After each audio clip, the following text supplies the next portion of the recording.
नमस्कार दोस्तों, कौन कौन से राजवंश है? कछवा है, चौहान, गुहिल, सिसोदिया, राठौड़, बाटी, जाट। ये महत्वपूर्ण राजवंश है जिनमें से सबसे इंपॉर्टेंट जो है वो चार है: कछवा, चौहान, गुहिल, सिसोदिया और राठौड़। इनसे भी कई बार प्रश्न आता है, लेकिन ज्यादा इनसे उठाता है। इसके बाद में जो टॉपिक बचे हैं, किसान आंदोलन है, एकीकरण है, सभ्यता वगैरह, उनसे प्रश्न।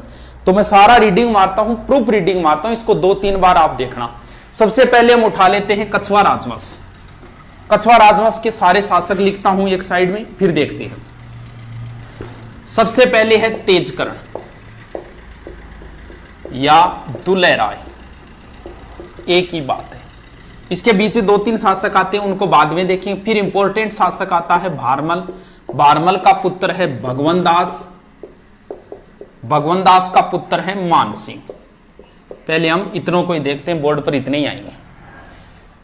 कछवाओं का जो शासन था वो दोस्तों इस साइड में था, यहां डुडाड़ के आसपास। इधर पड़ता है नरवर। माता सीता के 2 पुत्र थे, एक का नाम लव था, एक का नाम कुश था। कुश के वंशज जो आगे चले वो कुशवा कहलाई, और कुशवा से बना हुआ शब्द है कछवा। यानी कछवा अपने आप को भगवान राम के पुत्र मानते हैं। कुश भगवान राम के पुत्र कुश के वंशज मानते हैं। इन्हें कुश यानी इन्हें कहा जाता है रघुकुल तिलक। रघुकुल तिलक। मेवाड़ के महाराणाओं को कहा जाता है हिंदवा सूरज, और इन्हें कहा जाता है रघुकुल। इनका आदर्श वाक्य है यतो धर्मस्य ते जयते। उन सिसोदियों का या मेवाड़ के महाराणाओं का आदर्श वाक्य है जो दृढ़ राखे धर्म ताहि राखे करतार। इनको रीडिंग मारते रहना, ये नहीं लिखे जाएगा, मैं इतने फास्ट बोल रहा हूं, बस इनको आप सुन लेना 2-3 बार। इसके बाद में कछवाओं में सबसे तेज शासक था तेजकर्ण। बहुत ज्यादा सुंदर था, सुंदर को बोलते दुल्हा, तो नाम हो गया दुल्हे राय। इसने क्या किया? तेजकर्ण या दुल्हे राय ने दौसा के अंदर बड़ गुजरों को हराकर 1137 में अधिकार कर लिया और अपनी प्रारंभिक राजधानी बनाई दौसा। दौसा के नजदीक एक स्थान है मांझी। मांझी को जीत के इसका नाम कर दिया रामगढ़, और यहां एक माता का मंदिर बनवाया जिसका नाम है जमवाय माता। ये कछवाहों की कुल देवी है। कछवा वंश का संस्थापक तेजकर्ण या दुल्हे राय है, यानी कछवा वंश का संस्थापक हो गया, कछवा वंश का संस्थापक हो गया तेजकर्ण। चौहान वंश का संस्थापक वासुदेव। रणथंबोर के चौहानों का गोविंद है। जालोर के चौहानों का कीर्तिपाल है। गुहिल वंश का संस्थापक है गुहिलादित्य। ध्यान रहे, चलो बाद में करें। सिसोदियों वंश का संस्थापक है राणा हमीर। राठौड़ वंश का संस्थापक है राव सिंहा। बाटी वंश का संस्थापक है बट्टी। जाट वंश का संस्थापक है चूड़ामन। बस सुनते जाओ इनको, टेंशन मत लेना किसी चीज की। कईयों में वास्तविक भी आता है, जैसे इनमें वास्तविक आएगा गुहिल वंश का वास्तविक संस्थापक बप्पा रावल। सिसोदिया राजवंश राठौड़ वंश का वास्तविक संस्थापक चूड़ामन को माना जाता है, राव चूड़ा को माना जाता है। और जाट राजवंश का वास्तविक संस्थापक बदन सिंह को माना जाता है। इन तीनों में वास्तविक भी आते हैं, एक सीधा संस्थापक, एक वास्तविक। वास्तविक क्या होता है वो थोड़ा आगे देखेंगे। हाँ, अब ये जमवाय माता कछवाहों की क्या हो गई? कुल देवी। 2 चीजें होती है, एक कुल देवी होती है, एक आराध्य देवी होती है। इनकी परिभाषा वगैरह कंपटीशन में कोई नहीं पूछता, जब बच्चों को पढ़ाते हैं टाइम होता है तब इन पे अच्छी तरीके से व्याख्या करते हैं। एक बार मैं सीधे ही बता देता हूं। इनकी आराध्य देवी है शीला माता। शीला माता आगे आएगी मानसिंह के समकालीन, मानसिंह के समय आएगी शीला माता। ऐसा 2 ही जगह है, बाकी सब में जैसे चौहानों की कुलदेवी शाकंभरी माता है, सिक्कर के चौहानों की कुलदेवी जीर्ण माता है, जालोर के चौहानों की कुलदेवी आशापुरा माता है, गुहिल और सिसोदिया उनकी बाण माता है, राठौड़ों की कुलदेवी नागणेची माता है, बाटियों की कुलदेवी स्वांगिया माता है, जाट राजवंश की कुलदेवी राजेश्वरी माता है।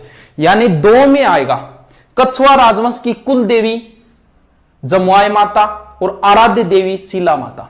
राठौड़ों की कुल देवी नागणेची माता और राठौड़ों की आराध्य देवी करणी माता। इन 2 में आराध्य आती, बाकी सब में क्या आएगी? कुल देवी ही आएगी। इसके बाद में तेजकर्ण का पुत्र आया दुलह राय। इसने क्या किया, यहां पड़ता है आमेर। आमेर में उसने मीणाओं को हरा के आमेर पे अधिकार कर लिया। कब गुरुजी? 1207। और राजधानी किसको बना ली? आमेर को। आमेर राजधानी तब तक रहेगी जब तक जयपुर नहीं बनेगा, 1727 तक। यानी कछवाओं की प्रारंभिक राजधानी दौसा होगी, दूसरी रामगढ़ होगी, तीसरी आमेर, चौथी और फाइनल राजधानी होगी जयपुर। इसके बाद में शासक जो आएगा उसका नाम है रामदेव। इसने आमेर में एक महल बनवाया था, कदमी महल, और इस कदमी महल में आमेर राजाओं का राज तिलक होता था।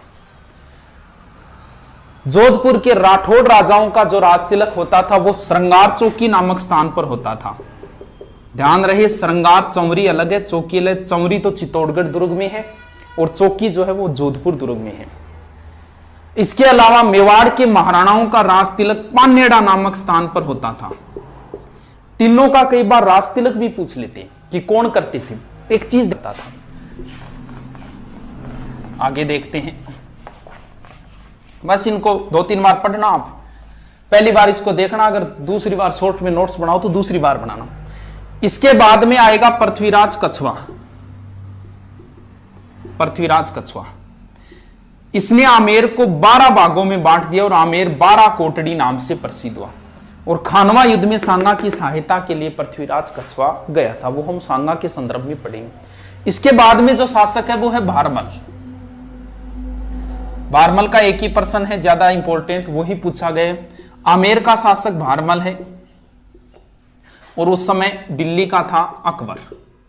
भारमल 1556 में मजनू खां के सहयोग से अकबर से मुलाकात हुई, कोई समाधान नहीं हुआ था। अकबर जियारत के लिए, जियारत क्या होती है? ये जात होती है एक तरीके, हम जात बोल देते हैं, जैसे हम हनुमान जी के जाए वो जात है, और मुस्लिम भाषा में जियारत है। इसने एक नीति अपनाई थी सुलह कुल, वो नीति वगैरह नहीं पढ़ेंगे, अपने प्रश्नों पे आते हैं सीधे। अकबर जियारत के लिए अजमेर जा रहा था ख्वाजा साहब के, और यहां सांगानेर में रुका, और सांगानेर में भारमल अकबर से मिलने के लिए आया 1562 में और अधीनता स्वीकार की। सबसे ज्यादा जो इसका प्रश्न भारमल का आज तक पूछा गया वो यही पूछा गया, मुगलों की अधीनता स्वीकार करने वाला राजस्थान का प्रथम शासक भारमल। प्रथम शासक भारमल, प्रथम रियासत आमेर और प्रथम वंश कछवा। इसके बाद में जियारत के बाद में जब अकबर वापस जा रहा था तो यहां सांबर में हिंदू मुस्लिम रीति रिवाज से जोधा और अकबर का विवाह हुआ था। पीछे सेकंड ग्रेड में प्रश्न आया था कि जोधा और अकबर की विवाह स्थली रही है सांबर। इसके बाद में भारमल मुगल दरबार में ये अधीनता स्वीकार कर ली थी, कुछ ना कुछ गिफ्ट देंगे। इन्होंने भारमल को 5000 की मनसबदारी दी। ये राजस्थान का प्रथम मनसबदार है। प्रथम अधीनता स्वीकार करने वाला भी भारमल है, वैवाहिक संबंध करने वाला भी भारमल है, और राजस्थान का प्रथम मनसबदार भी भारमल है। सर मनसबदार क्या है? ये एक प्रथा है जो मुगलों ने मंगोलों से ली थी, यानी इससे पद का पता चलता था। नीचे से नीचे मनसबदारी 10 की और ऊपर से ऊपर होती थी 10,000 की। 5000 से ऊपर की मनसबदारी सिर्फ शहजादों को मिलती थी, जबकि जहांगीर सलीम को मनसबदारी 12,000 की थी। यह राजस्थान का पहला मनसबदार है भारमल 5000, और भगवान दास को भी मनसबदारी मिली थी 5000 की। ठीक है, भगवान दास की विशेष बात नहीं, एग्जाम में कभी नहीं पूछी गई है। महाराणा प्रताप को समझाने के लिए तीसरे अभियान के रूप में गए थे, और चित्तौड़गढ़ के तीसरे साके के समय अकबर के साथ थे भगवान दास जी। इसके बाद में भगवान दास जी की पुत्री थी जिनका नाम था मानबाई, इनका विवाह सलीम से हुआ जिनसे खुसरो का जन्म हुआ। इसके बाद में जो इंपॉर्टेंट शासक आता है वो है मानसिंह।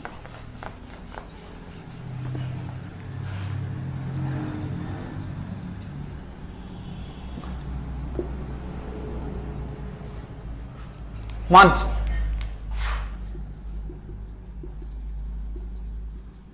ऊपर कौन है? अकबर। देखो, मानसिंह जब बच्चा था तभी चला गया था अकबर के दरबार में, लगभग 11-12 वर्ष की उम्र में। पहली बार मुलाकात हुई, और पहली बार मानसिंह अकबर के साथ रणथंबोर अभियान पे गया था, सुरजनहाड़ा था, वहां उन्होंने चतुरता दिखाई। मानसिंह बचपन में चला गया था, बहुत लंबी सेवा की, लगभग 50 से 55 वर्ष। इतनी लंबी सेवा करने का मतलब पुत्र। अकबर इन्हें अपना पुत्र मानता था, फर्जंद मानता था। एग्जाम में फर्जंद ही पूछा जाएगा, पुत्र नहीं पूछा जाएगा। फर्जंद उपाधि किसकी थी, किसने दी? मान सिंह को। मान सिंह को छोटे मोटे अगर काउंट कर दे तो 67 युद्धों में भाग लिया था मान सिंह ने। और मान सिंह पुत्र के समान था, तो मुगल दरबार में, अकबर के दरबार में जो नवरत्न थे, उन नवरत्नों में भी मान सिंह का स्थान था। सर नवरत्न कौन कौन से थे? सीधा सूत्र याद रख लेना, बात में MDH। इसका जो प्रश्न आता है वो हमेशा ऐसे आता है, निम्न में से नवरत्नों में शामिल नहीं था। बात में MDH। बी का मतलब भगवान दास, अबुल फजल, तानसेन, बिरबल, अब्दुल रहीम खान खाना, टोडरमल, मान सिंह, दो प्याजा और हकीम हुकाम। लास्ट कौन है? हकीम हुकाम। अब भगवान दास को नहीं माना जाता, तो कुछ किताबें मानती है फेजी को, तो ध्यान रखना फेजी है वैसे। और हकीम हुकाम ऑप्शन नहीं हो तो होगा फकीर अजीबुद्दीन। ये थोड़ा सा ध्यान रख लेना। अब देखो, मानसिंह को काबुल का सूबेदार बनाया गया। कुंवर मानसिंह है, ध्यान रखिए, अभी तक राजा नहीं बना है, कुंवर मानसिंह है। काबुल का सूबेदार बनाया गया। काबुल से जब वापस आ रहे थे तो बीच में आता है लाहौर। लाहौर से मानसिंह राजस्थान में एक कला लेके आए थे जिन्हें बोलते हैं blue pottery. Black pottery Kota की है, कागजी पोट्री अलवर की है और ब्लू पोट्री है जयपुर की। और ब्लू पोट्री का प्रसिद्ध कलाकार है कृपाल सिंह शेखावत। फिर मानसिंह को सूबेदार बनाया गया था बिहार का, पटना का।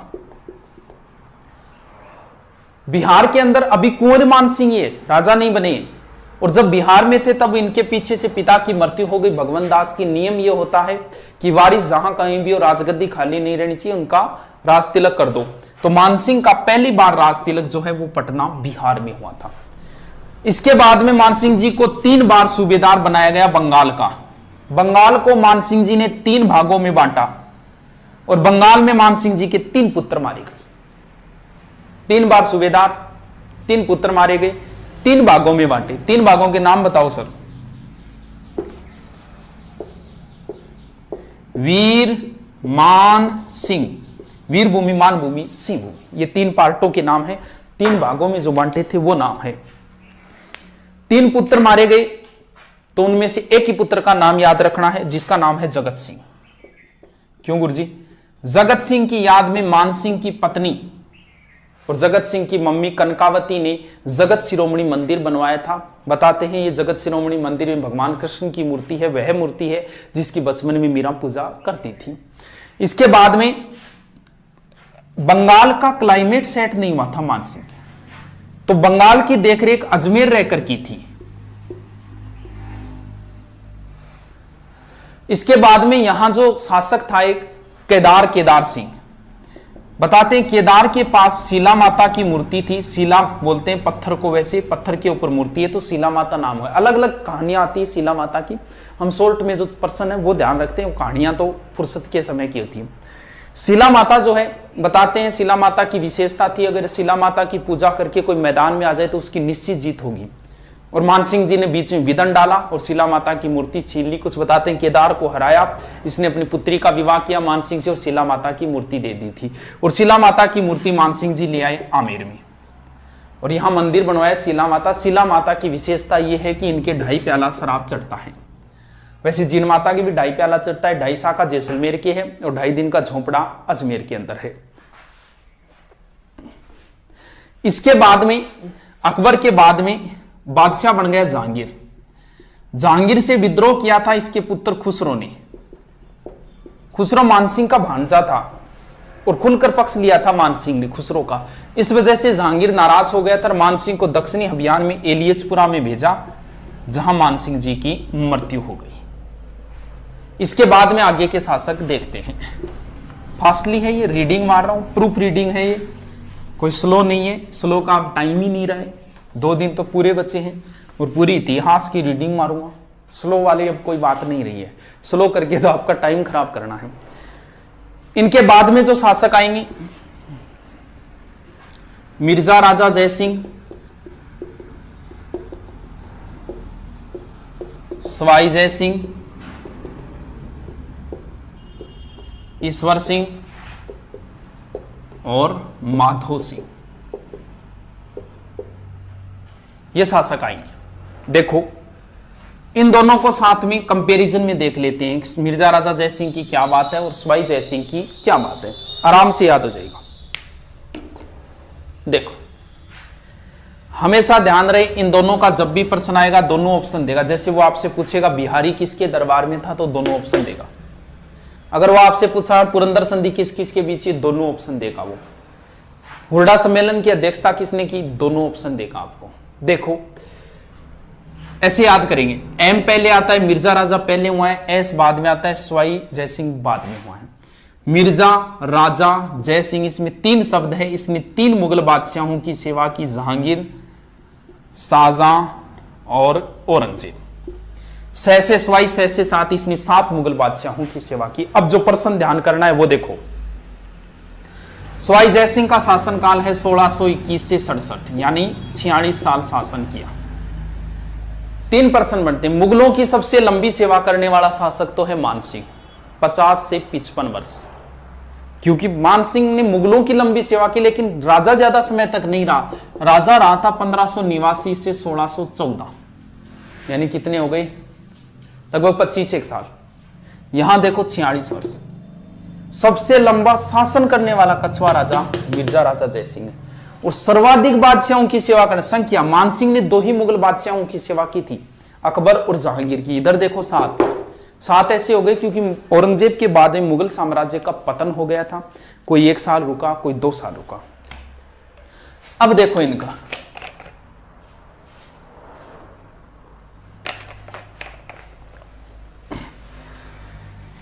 मिर्जा राजा जयसिंह, ये बीच वाला शाहजहां गंधार अभियान पे जाते समय मिर्जा राजा की उपाधि थी। मिर्जा राजा के बाद में सवाई जयसिंह हुआ और शाहजहां के बाद में औरंगजेब हुआ, तो इन्हें सवाई राजा की उपाधि किसने दी। और ऐसे प्रश्न ही ज्यादा आते हैं एग्जाम के अंदर।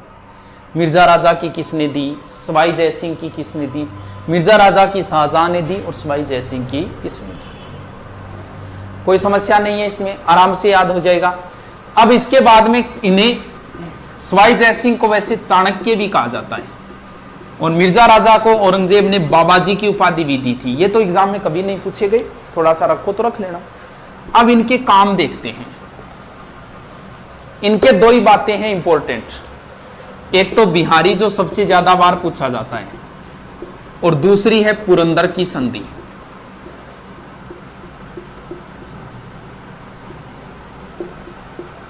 प्रश्न फिक्स है, बिहारी किसके दरबार में था, मिर्जा राजा जयसिंह, पहले वाले के, सवाई के नहीं। बिहारी ने बिहारी सतसई लिखी थी। बिहारी के 1-1 दोहे पर मिर्जा राजा इन्हें 1-1 स्वर्ण मुद्राएं दिया करता था, और इन्हें काली पहाड़ी की जागीर भी दी थी। बस एग्जाम की दृष्टि से इतना ही, बिहारी किसके दरबार में था। पुरंदर की संधि 22 जून या 16 जून, दोनों ही सही है, 1665, वेरी इंपॉर्टेंट संधि। शिवाजी को 44,000 सेना लेके गया था, औरंगजेब ने भेजा था मिर्जा राजा जयसिंह को 44,000 सेना देके, और शिवाजी को पुरंदर के किले में घेर लिया। इसके बाद में संधि हुई। संधि के तहत 35 में से 23 दुर्ग औरंगजेब को दिए थे, यह प्रश्न पूछा जा चुका है। और मिर्जा राजा के कहने पर ही शिवाजी औरंगजेब से आगरा के किले में मिलने गए थे, जिन्हें औरंगजेब ने कैद कर लिया था। 1666 की बात है। शिवाजी अपने स्थान पे हिरोजी फरजंद हमशक्ल था, उनको सुलाकर वहां से फरार हो गए थे। तो ये संधि बहुत इंपॉर्टेंट संधि है, पुरंदर की संधि 22 जून 1600 पीछे पुलिस में आई थी, 1665 है, और 35 में से 23 दुर्ग दिए। सवाई जयसिंह की कई डेटें इंपॉर्टेंट है, 1708, 1727, 1734, 1740।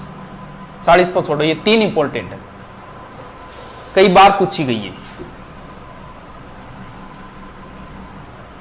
1708 में क्या है, 1708 में एक समझौता है देबारी। देबारी पड़ता है उदयपुर में। छोटी सी बात है, जल्दी से बता देता हूं। समझौता आपको नहीं पूछे, ज्यादा है, डेट ही है। यहां का शासक जयसिंह, मारवाड़ का था अजीत सिंह, और मेवाड़ का था अमर सिंह सेकंड। इनके बीच में हुआ था ये संधि। ये तीनों इनके पास गए थे अपनी भूमि वापस लेने के लिए। आजम और मुअज्जम के बीच में जो वो किस्सा था। अमर सिंह ने कहा कि मेरी पुत्री है चंद्रकमरी, उससे विवाह करना पड़ेगा सवाई जयसिंह तुझे, और इनके जो संतान होगी वो संतान हुई थी माधो सिंह, वो आमेर का राजा बनेगा। इसने संधि मान ली, लेकिन सवाई जयसिंह के पहले पुत्र का जन्म हो गया था ईश्वर सिंह का, और नियम यह होता है कि राजा का बड़ा पुत्र ही राजा बनेगा। इस वजह से, इस एक समझौते की वजह से आमेर के अंदर भावी, आमेर नहीं बाद में जयपुर हो जाए, जयपुर के अंदर भावी उत्तराधिकारी युद्ध प्रारंभ हो गया था। ईश्वर सिंह और माधो सिंह आपस में लड़ना शुरू हो गए थे, दोनों सौतेले भाई। इस वजह से थोड़ी सी इंपॉर्टेंट है देबारी समझौता। 1727 इज वेरी इंपॉर्टेंट डेट। 18 नवंबर 1727 जयपुर की स्थापना। जयपुर की नींव पंडित जगन्नाथ ने रखी और जयपुर का वास्तुकार विद्याधर भट्टाचार्य था। अगर आपसे पूछ ले आधुनिक जयपुर का निर्माता कौन है, तो ध्यान रखना मिर्जा इस्माइल है। वैसे जयपुर का पूछे तो सवाई जयसिंह है। आधुनिक का मतलब जो जयपुर हमें अब मिला हुआ है। सवाई जयसिंह ने जो जयपुर बसाया था वो चारों ओर से बंद था, चौकड़ियों का शहर चारों ओर से बंद था, और मिर्जा इस्माइल ने चारों ओर वो दीवारें हैं वो तुड़वा के जयपुर का विस्तार कर दिया था। इस वजह से आधुनिक जयपुर का निर्माता मिर्जा इस्माइल है, और वैसे जयपुर का निर्माता हो गया Sawai Jai Singh. 1734 is very important date. क्या हुआ इसमें, देखो क्या हुआ। वही सवाई जयसिंह, मेवाड़ का उस समय था संग्राम सिंह, सेकंड संग्राम सिंह है। जयसिंह गया संग्राम सिंह के पास कि मैं मराठों से परेशान हो गया, ऐसा कोई उपाय करो कि मराठों से पीछा छूटे। संग्राम सिंह ने कहा कि एक सम्मेलन रखो, कहां, हुरडा में। कब? 1734 में। लेकिन संग्राम सिंह की पहले मृत्यु हो गई, बोला अध्यक्ष मैं ही रहूंगा। इसकी मृत्यु होने के कारण अगला शासक बना था जगत सिंह सेकंड, और इस हुरडा सम्मेलन की अध्यक्षता जगत सिंह सेकंड ने की। इसका आयोजन करता सवाई जयसिंह था। 1734 ये इतिहास का दूसरा दौर है जब पूरा राजपूताना एक हुआ है। इतिहास में पूरा राजपूताना दो बार एक हुआ है, एक संग्राम सिंह के समय 1528 में खानवा युद्ध के समय, और दूसरी बार 1734 के अंदर।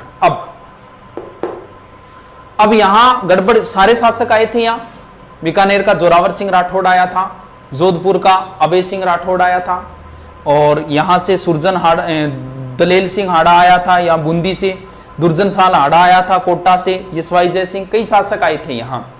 अब यहां गड़बड़, आपसी मनमुटाव ही हो गया था अध्यक्ष पद को लेके। ऐसे सेना ने ये योजना बनाई कि अब तो हम जा नहीं सकते, 7वां महीना है, वर्षा ऋतु है, क्योंकि वर्षा ऋतु नर्मदा और ताप्ती नदियों में पानी आ जाता है।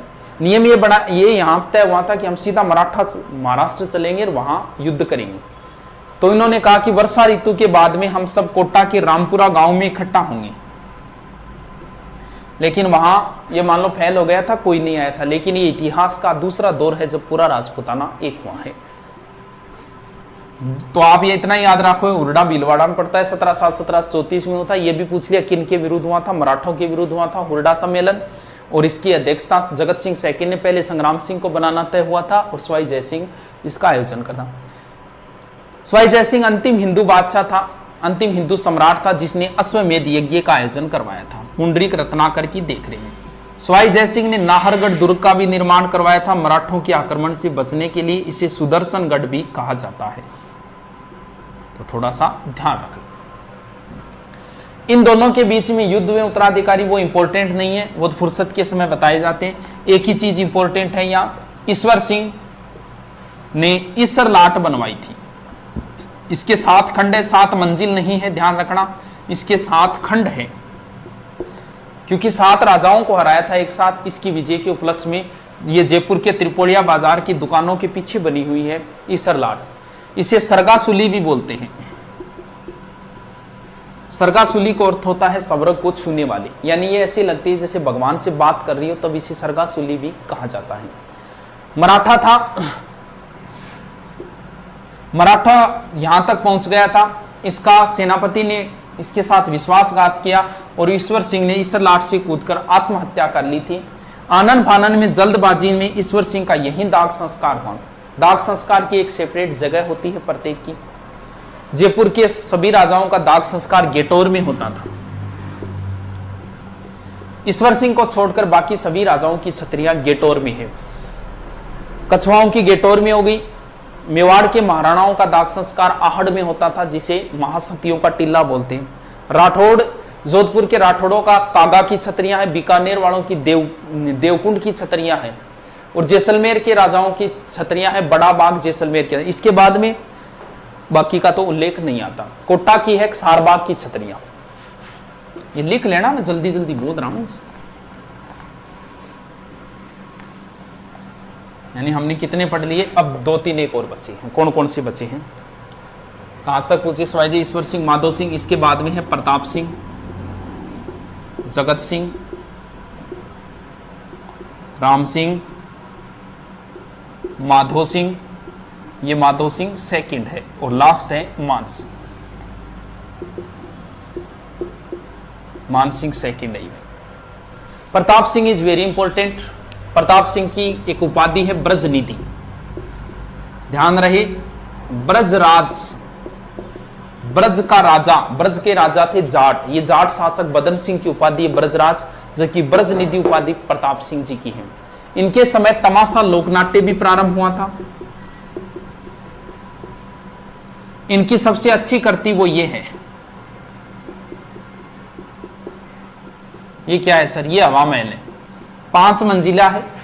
नाम याद करो तो कर लेना, शरद रतन विचित्र हवा प्रकाश, शरद रतन विचित्र और प्रकाश और हवा, लास्ट है हवा मची। 953 खिड़कियां, 152 झरोखे इसके अंदर। इसका शिल्पी था लालचंद। हवा महल की नींव नहीं है, गागरोन दुर्ग के भी नींव नहीं है, इसके भी नींव नहीं है। जैसलमेर दुर्ग में चुनने का प्रयोग नहीं हुआ है और चोमू का दुर्ग भूमिगत दुर्ग है। ये थोड़े से अटपटे से, थोड़ा ध्यान रख लेना। इनको 22 संख्या बहुत पसंद थी। 22 ही विद्वान थे, 22 ही कवि थे इनके दरबार में, जिन्हें बोलते हैं गंधर्व 22। ये थोड़ा ध्यान रखना। गंधर्व जैसे नवरत्न थे ना, वैसे ही गंधर्व 22 प्रताप सिंह के दरबार में थे। और इनके संगीत गुरु चांद खां थे।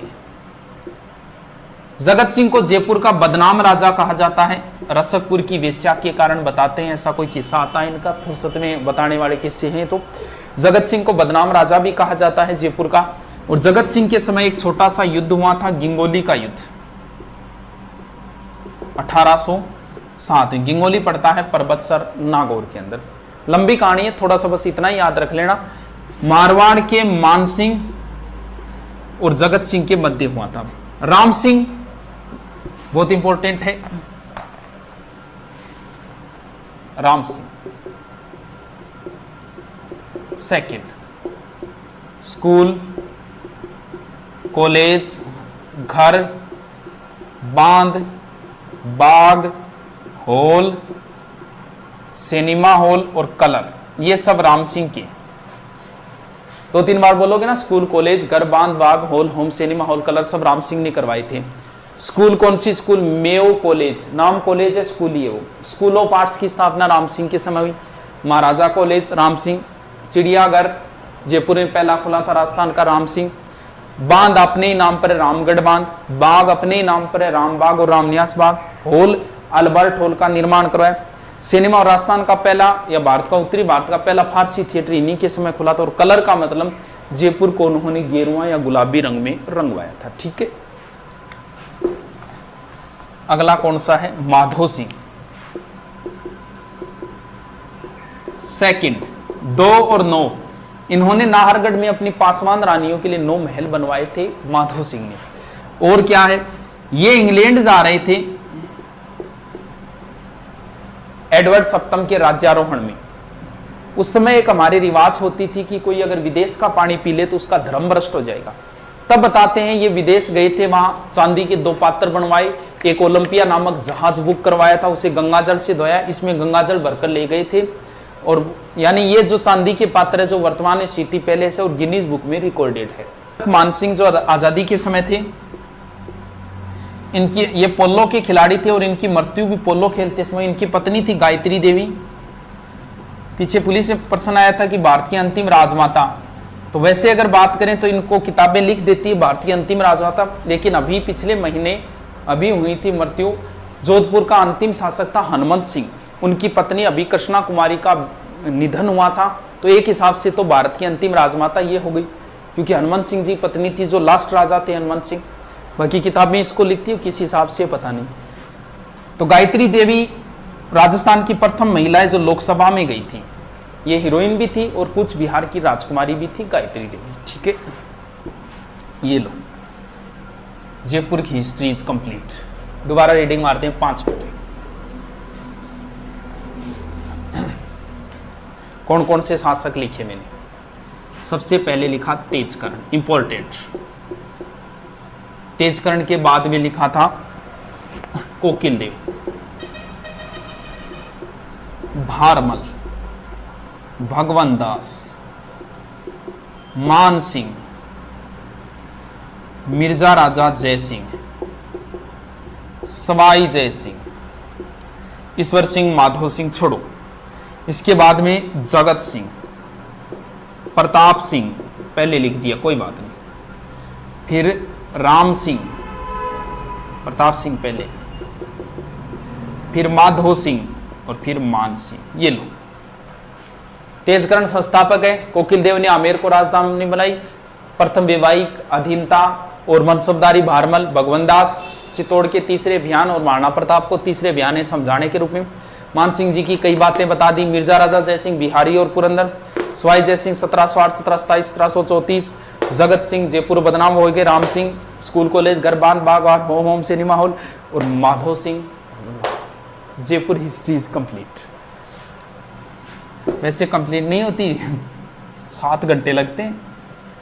अभी कितने लगे? ये तो फास्टली रीडिंग मरवा रहे हैं आपको, काम आ जाए क्या पता, कहाँ कोई ब्रह्मास्त्र लग जाए। लगभग आपको प्रश्न इन्हीं से मिल जाएंगे। अब कौन सा उठाएं? चौहान तो वैसे डाले हुए हैं तो मैं एक बार नहीं उठाता हूं इनको। फिर राठौड़ उठा लेते हैं। राठौड़ों की 3 शाखाएं थी। उत्पत्ति कैसे हुई क्या हुई वो हम नहीं देखेंगे यहां। राठौड़ों की 3 शाखाएं थी। एक बीकानेर के राठौड़ थे, एक किशनगढ़ के थे, और एक मैन जो थे वो जोधपुर के थे। सबसे पहले राव सिंहा,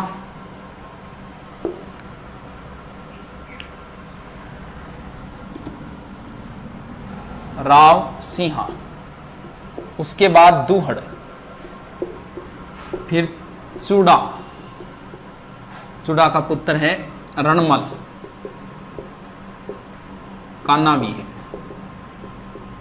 रणमल के बाद में है जोधा, जोधा के बाद में है सातल देव। पहले तो इतनों का देखते हैं। अभी राव सिंहा कहां आए क्या आए इनका उल्लेख एक बार नहीं करेंगे। सीधे सीधे है राठौड़ वंश का संस्थापक राव सिंहा।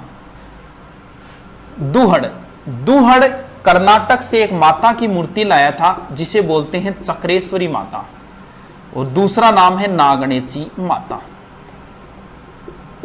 और वहां से लाके नागणेची माता की मूर्ति नगाना में लगाई। नगाना पड़ता है बाड़मेर। ध्यान रखना, एक नारायणी माता अलग है, नागणेची माता अलग है, नारायणी माता अलग है। नारायणी माता नाइयों की कुलदेवी है जिनका मंदिर बरवा डूंगरी पहाड़ी अलवर में है। और नागणेची माता राठौड़ों की कुलदेवी है जिनका मंदिर दूहड़ ने बनवाया था, यानी कर्नाटक से दूहड़ मूर्ति लेके आया था। तो दूहड़ की इतनी बात है। मंडोर जो है वो पहले गुर्जर प्रतिहारों के अधीन था। प्रतिहार शासक था इंदा, इसके अंडर में था, और तुर्कों ने अधिकार कर लिया।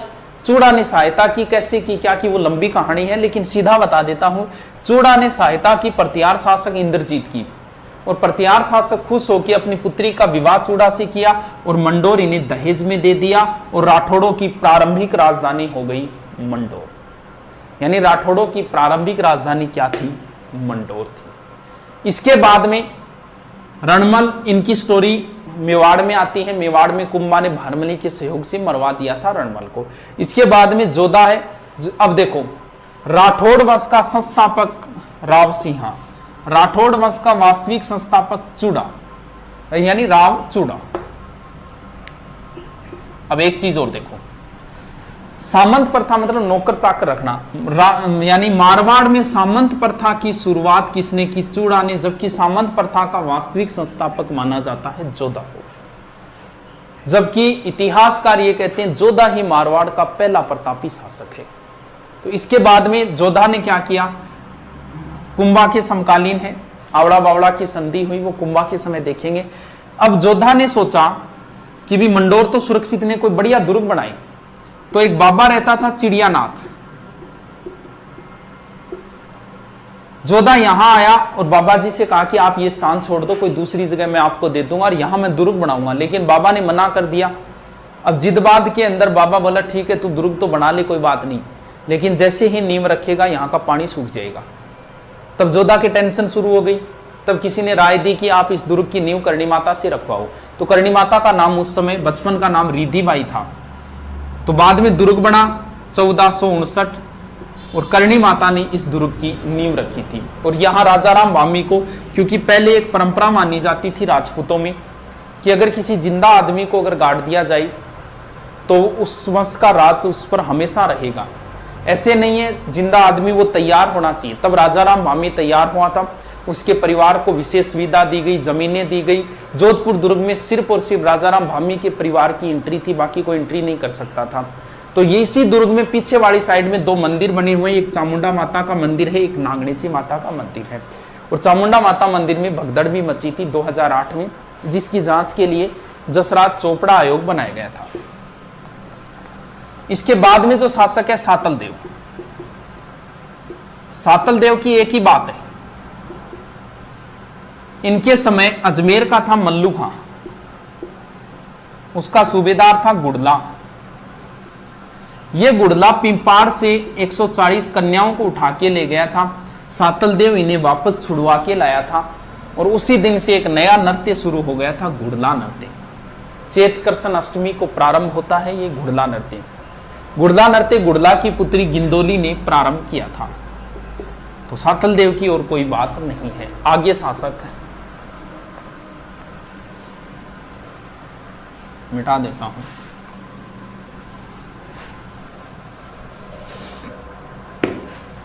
आगे शासक राव गंगा, मालदेव, चंद्रसेन, मोटा राजा उदय सिंह,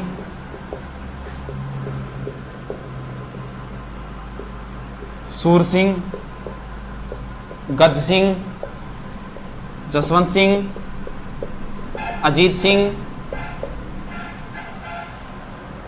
टेंशन नहीं मत आना, हम तो रोज बढ़ाते हैं, नॉर्मल बातें होंगी। आधी रात को पूछे तो ही बोल देते हैं ये। अब तो कोई ये बोल देना मोटा राजा के बाद शुरू करो, कर देंगे। हाँ, आप टेंशन नहीं मत आना, इनमें आपके लिए जरूरी नहीं है, मेन चीजें जरूरी है आपके लिए। राव गंगा ने गंगलाव तालाब बनवाया था और खानवा युद्ध में सांगा की सहायता के लिए मालदेव को भेजा था 4000 सेना देकर। अब इंपॉर्टेंट शासक है मालदेव। मालदेव ने गंगा की हत्या कर दी थी, अपने पिता की हत्या करके सोजत आ गया था और मालदेव का राज्याभिषेक भी सोजत में हुआ था। तो मालदेव मारवाड़ का या राठौड़ों का पितृहंता कहलाता है। चौहानों का पितृहंता जगदेव है और सिसोदियों का पितृहंता उदा है, जिसने कुंभा की हत्या कर दी थी। मालदेव के उपनाम बहुत हैं। हसमत वाला राजा, ये फारसी इतिहासकारों ने कहा था, ऐसे प्रश्न ज्यादा आते हैं। हिंदू बादशाह, ध्यान रखना, प्रबल हिंदू राजा अमीर को बोलते हैं, हिंदू सम्राट पृथ्वीराज चौहान को बोलते हैं, हिंदू पथ सांगा को बोलते हैं, हिंदू सुल्तान कुंभा को बोलते हैं और हिंदू बादशाह मालदेव को बोलते हैं। अब दोबारा करके लिख लेना इनको, हिंदू बादशाह बोलते हैं मालदेव को। 52 युद्धों का विजेता, 52 युद्धों का विजेता मालदेव ने सबसे पहले 1532 में बदराजून पर अधिकार किया था। फिर 1533 के लमसम इसने नागौर के दौलत खां को हराया, फिर मेड़ता के बिरमदेव को हराया। बिरमदेव के साथ दरियाजोश हाथी को लेकर विवाद हुआ था, लंबी कहानी है, यहां से प्रश्न पुटअप नहीं होते। इसके बाद में अपने परिवार वालों पर आक्रमण कर दिया था। किसके ऊपर? बीकानेर का शासक था जेत सिंह। जेत सिंह मारा गया और कल्याणमल चला गया था इसका पुत्र शेरशाह की शरण में। कौन सा युद्ध हुआ था सर? 1542 में पाहेबा साहिबा। इसके बाद में मालदेव का विवाह हुआ था, लूणकरण की पुत्री थी उमादे, जो इतिहास में रूठी रानी नाम से प्रसिद्ध हुई थी। तो आपकी दृष्टि से इतना याद रखना है, रूठी रानी का वास्तव कैसे रूठी, क्या रूठी, लंबी कहानियां हैं, कहानियों के लिए हमारे पास अब टाइम नहीं बचा है। तो रूठी रानी का वास्तविक नाम उमादे, रूठी रानी का वास्तविक नाम था उमा थी। इधर देश में सत्ता पलटती है, शेरशाह से हार गया था कौन, हुमायूं, चौसा और बिलग्राम युद्धों में। हुमायूं सहायता के लिए आया था मालदेव में और मिलन जोगी तीर्थ नामक स्थान पे मिले थे, फिर हुमायूं इधर चला गया था। इस बात पे शेरशाह नाराज हुआ और शेरशाह मैदान में आ गया था, कौन सा, इधर गिरी में लाके सेना डाल दी थी मालदेव ने और सुमेल में सेना डाल दी थी शेरशाह ने। यह युद्ध हुआ था 5 जनवरी 1544। मारवाड़ का सबसे इंपॉर्टेंट, सबसे बड़ा युद्ध यही है। मारवाड़ में वैसे 2 ही युद्ध हुए हैं, एक हिंगोली का युद्ध है और एक ये युद्ध है, जो बड़े युद्ध है, बड़ा यही है, इसलिए ये इंपॉर्टेंट युद्ध है। लगभग एग्जाम में इसके बारे में पूछा जाता है। 1 मिनट, इसके बारे में कई बार पूछ लेते हैं। और इसमें मालदेव के वीर सेनापति थे जेता और कुंपा, ये मारे गए थे। मालदेव वापस आ गया था, वापस आने के बाद मालदेव चला गया था भद्राजोन। बहुत लंबी कहानी है इसकी, लेकिन शॉर्ट में याद रखना है। इस युद्ध में शेरशाह हारते हारते जीता था, तब उसने कहा था कि एक मुश्त बाजरा हिंदुस्तान बादशाहत बर्बाद बुदे, मैं एक मुट्ठी भर बाजरे के लिए हिंदुस्तान की बादशाहत खो देता। और जोधपुर सौंप दिया था शेरशाह ने खवास खां को, खवास खां व ईसा खां को। और शेरशाह चला गया था इधर लास्ट में चला गया था कालिंजरा, वहां उक्का नामक अस्त्र चलाते समय मारा गया और मालदेव ने दोबारा जोधपुर पर अधिकार कर लिया। शेरशाह का अधिकार जोधपुर पर मात्र 1.5 साल रहा था, 524 दिन। मालदेव ने मुख्य पुत्र मालदेव का राम था, राम सिंह जिसे बोलते हैं। मालदेव का पुत्र राम, मोटा राजा उदय सिंह और चंद्रसेन। तो चंद्रसेन को शासक बना के चला गया था मालदेव। चंद्रसेन एक इंपॉर्टेंट शासक है एग्जाम की दृष्टि से, क्योंकि मुगलों का विरोध करने वाला प्रथम व्यक्ति है। चंद्रसेन के समय राम चला गया था अकबर के दरबार में। अकबर ने सेना भेजी हुसैन कुल्ली खां के नेतृत्व में और चंद्रसेन आ गया था कहां, इधर वाली साइड में, यानी सिवाना। सॉरी, पीछे क्या बता दिया, मालदेव गया था सिवाना और चंद्रसेन आ गया था भद्राजोन।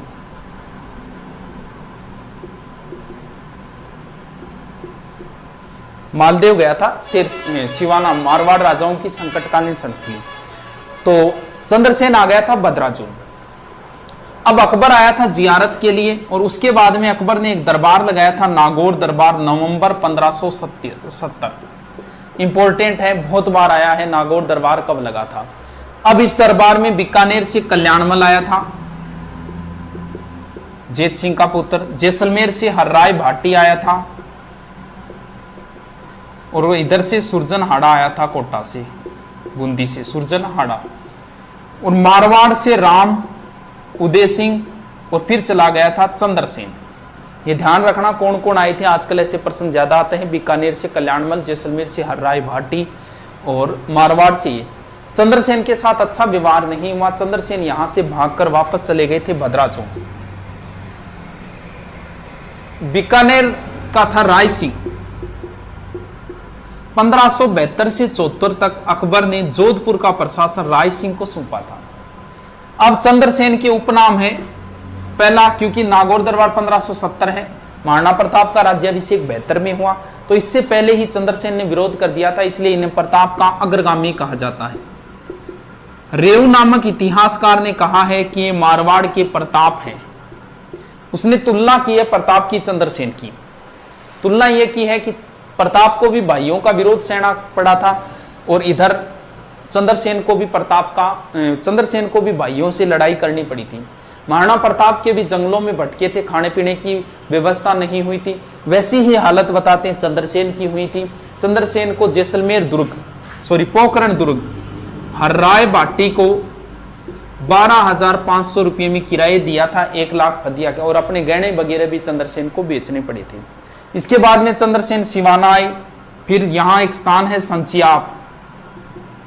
संचियाप में चंद्रसेन की मृत्यु हुई। चंद्रसेन की छतरी भी यहीं पड़ती है, सारण की पहाड़ी पाली में। इसके बाद में शासक बना है मोटा राजा उदय सिंह। मोटा राजा की उपाधि अकबर ने दी थी, क्योंकि अकबर के समकालीन है। बात इतनी सी है, मोटा राजा का एक पुत्र था किशन सिंह, जिसने 1609 में किशनगढ़ बसा दिया, राठौड़ों की एक नई रियासत। मोटा राजा उदय सिंह मारवाड़ के प्रथम शासक है, जिसने मुगलों की अधीनता स्वीकार की और वैवाहिक संबंध किए। इन्होंने अपनी पुत्री का विवाह किया जगत गुसाई या जोधाबाई का, और उनका जो पुत्र हुआ था इतिहास से आगे, उसका नाम था खुर्रम या शाहजहां। आगे देखते हैं फिर सूर सिंह, गद सिंह। सूर सिंह की कोई बात नहीं, इसे सवाई राजा की उपाधि है।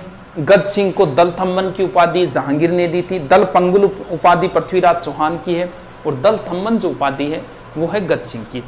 इसके बाद में जसवंत सिंह, अंतिम स्वतंत्र प्रवृत्ति के शासक माने जाते हैं जसवंत सिंह। जसवंत सिंह के समय मुगल बादशाह शाहजहां थे। शाहजहां के 4 पुत्र लड़ रहे थे, लास्ट में जो 2 थे, दारा और औरंगजेब, इनके बीच में 2 युद्ध हुए थे। एक तो धर्मत का युद्ध और एक दोराई का युद्ध 1658 और 59। जसवंत सिंह जो थे वो शाहजहां की तरफ से लड़े थे, दारा की तरफ से लड़े थे, धर्मत के युद्ध। इस युद्ध में घायल हो गए थे, इन्हें बाहर निकाला।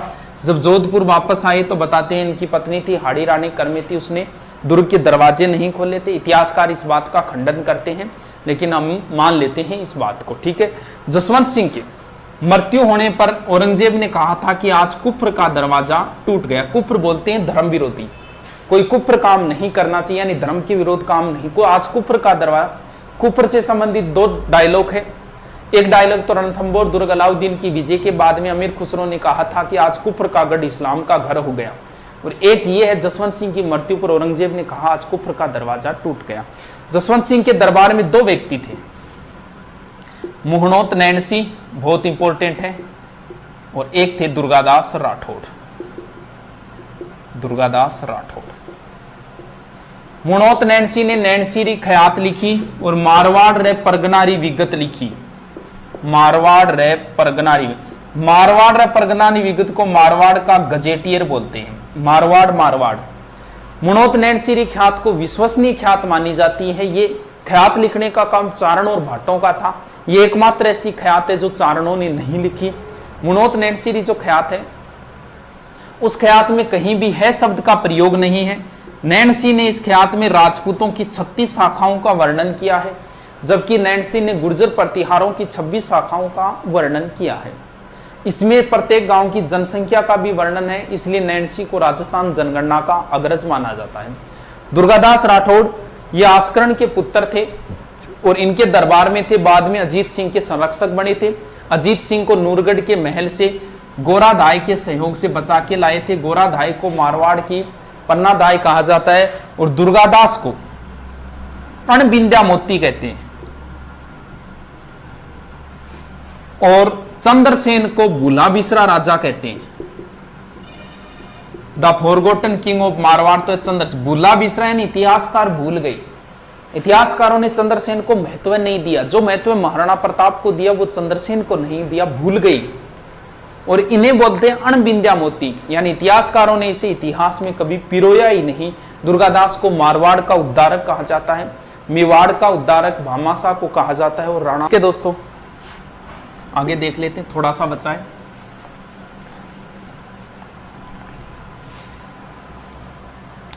अभय सिंह, विजय सिंह, मान सिंह, जसवंत सिंह। ये जसवंत सिंह सेकंड है। इंपॉर्टेंट शासक इतने। अभय सिंह के समय एक ही घटना हुई थी, खेजड़ली की घटना 1730 में, जिसके बारे में एक वीडियो मैंने बता रखा है। विजय सिंह की पासवान रानी थी गुलाब राय। वीर विनोद के लेखक श्यामलदास ने इन्हें मारवाड़ की नूरजहां कहा है। मान सिंह एक सन्यासी राजा थे। इन्हें सन्यासी राजा कहा जाता है क्योंकि ये नाथ संप्रदाय को मानते थे। अंग्रेजों की इनके साथ कम बनती थी क्योंकि अंग्रेजों ने नाथों को परेशान किया, तो ये दुखी हो गए थे इस बात से। तो मानसिंह के समय वो गिंगोली का युद्ध है वो इन्हीं के समय हुआ था, और बाद में इन्होंने EIC से संधि कर ली। इनकी इंपॉर्टेंट चीज ये है कि मानसिंह जी ने जोधपुर में महामंदिर बनवाया जो नाथ संप्रदाय का प्रधान केंद्र है। जसवंत सिंह जी के समय स्वामी दयानंद सरस्वती जी जोधपुर आए थे। दयानंद सरस्वती जी का जिक्र बाद में करेंगे, कैसे क्या घटना हुई। यहाँ नन्ही जान वेश्या ने बताती इनको जहर दे दिया था और इनसे इसके कारण इनकी तबीयत खराब हुई और अजमेर में इनका निर्माण हुआ था। तो ये माना जाता है, कई बार पूछ लेते हैं स्वामी दयानंद सरस्वती जी का निर्माण या मृत्यु कहाँ हुई, तो ध्यान रहे जोधपुर में जहर दिया था, जबकि इनकी मृत्यु अजमेर में हुई थी, क्योंकि राजस्थान में आर्य समाज का प्रमुख केंद्र अजमेर था। ये थे जोधपुर मारवाड़। कितना याद हुआ मुझे नहीं पता, लेकिन दोबारा पढ़ना, तीसरी बार पढ़ना, चौथी बार पढ़ना, एक बार फिर प्रूफ रीडिंग मारते हैं। सबसे पहले थे बोलो रावसिया, इसके बाद में दूहड़, इसके बाद में चूड़ा, राव चूड़ा, इसके बाद में रणमल, इसके बाद में जोधा, इसके बाद में सातलदेव, फिर गंगा, फिर मालदेव, फिर चंद्रसेन, और चंद्रसेन के बाद में हो गए मोटा राजा उदय सिंह, फिर सूर सिंह, फिर गज सिंह, इसके बाद में गज सिंह के बाद में जसवंत सिंह, इसके बाद में अजीत सिंह, फिर अभय सिंह, मान सिंह वगैरह। राठौड़ राजवंश का संस्थापक, नागणेची माता की मूर्ति राठौड़ों की कुलदेवी। रावचूड़ा, मारवाड़ में नौकरशाही की शुरुआत की इन्होंने, और राठौड़ वंश के वास्तविक संस्थापक चूड़ा। रणमल, जोधपुर में इनकी मृत्यु, कुंभा के समय बारमली के सहयोग से इनकी मृत्यु हुई। जोधा ने जोधपुर बसाया, मंडोर से राजधानी जोधपुर, और राठौड़ों का पहला शक्तिशाली शासक जोधा। सातलदेव के समय गुड़ला की घटना। राव गांगा ने अपने पुत्र को भेजा मालदेव को। चंद्रसेन के समय अकबर का विरोध करने वाले पहले व्यक्ति है भूला बिसरा राजा है। मारवाड़ का प्रताप है, प्रताप का अग्रगामी है, मारवाड़ का पहला शासक जिसने छापामार युद्ध पद्धति अपनाई। और चंद्रसेन नागौर दरबार में गए, वहां से भागकर भद्राजून आ गए थे, फिर सिवाना गए, फिर सोजत गए, फिर संचियाप गए, कई स्थानों पे घूमे थे, राज्य से बाहर भी गए थे, डूंगरपुर बांसवाड़ा साइड में गए थे, सिरोही साइड में भी गए थे, और प्रताप से भी मिले थे। इसके बाद में है उदय सिंह, मुगलों की अधीनता स्वीकार करने वाले, वैवाहिक संबंध स्थापित करने वाले पहले। देखो सारों का देखते हैं। भाटियों का पहला शासक जिसने मुगलों की अधीनता स्वीकार की, हर राय भाटी जो नागौर दरबार में आए थे। बीकानेर के पहले शासक जिसने मुगलों की अधीनता स्वीकार की, कल्याणमल जो नागौर दरबार में आए थे। मेवाड़ का पहला शासक जिसने मुगलों की अधीनता स्वीकार की, महाराणा प्रताप के पुत्र अमर सिंह 1615 के अंदर। इसके बाद में फिर कौन बचे, ये आगे हो गया पूरा। अब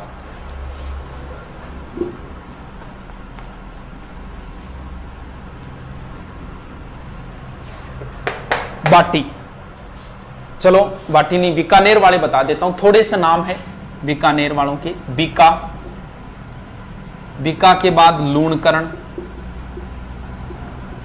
लूणकरण के बाद में जेत सिंह, जेत सिंह के बाद में कल्याणमल, कल्याणमल के बाद में राय सिंह, राय सिंह के बाद में है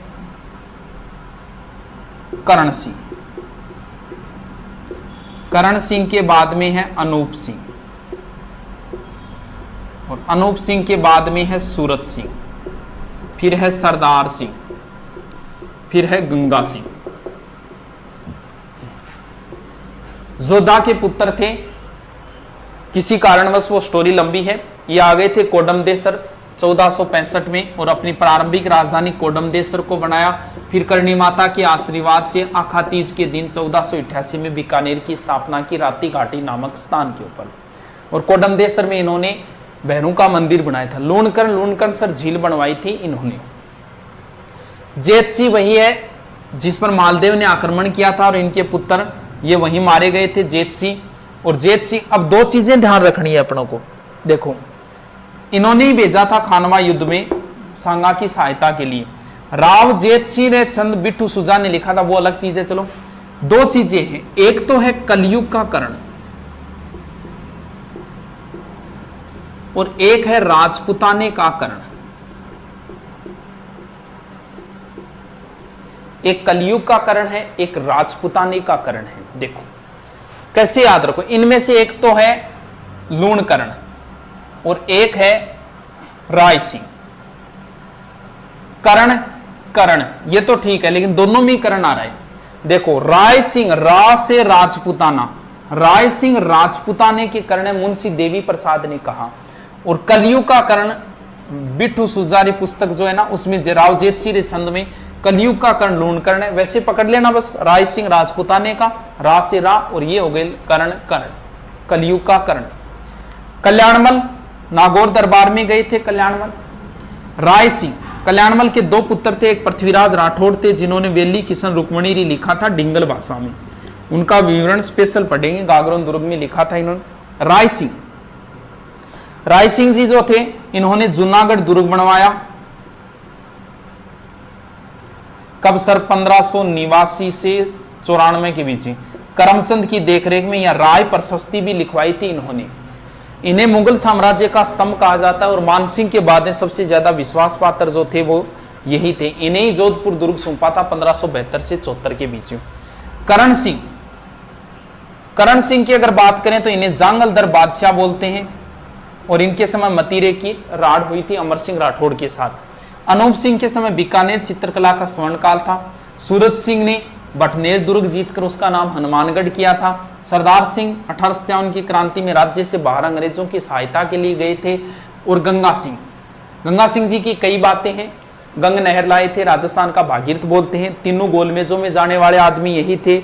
हमारे यहाँ छप्पनिया काल इन्हीं के समय पड़ा था। वर्साई की संधि में एकमात्र व्यक्ति जिनके हस्ताक्षर है महाराजा गंगा सिंह।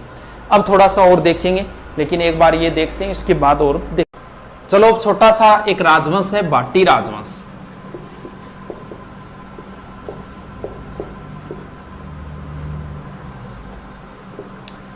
भाटी राजवंश प्रारंभ में बताते पंजाब साइड में थे, इसके बाद में इधर वाली साइड में आ गए।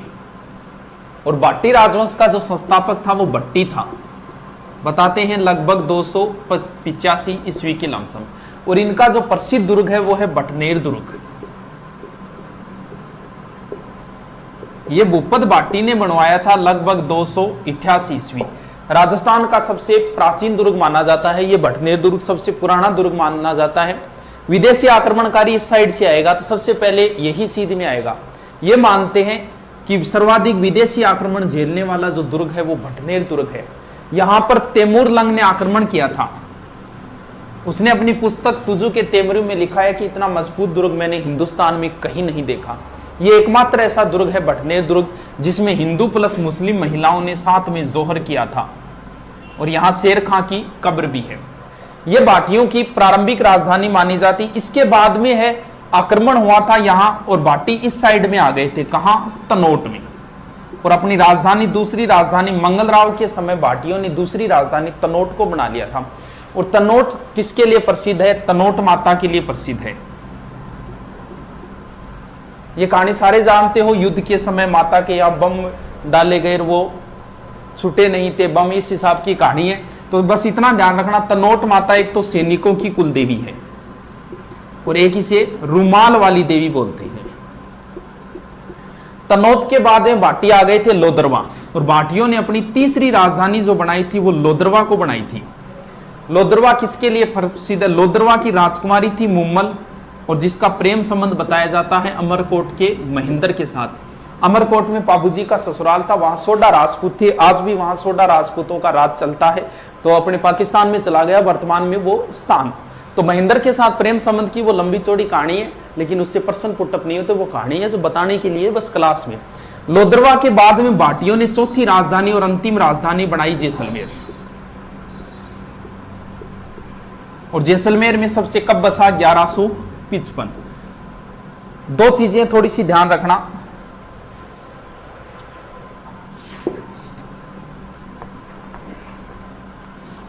एक तो है त्रिकुट पहाड़ी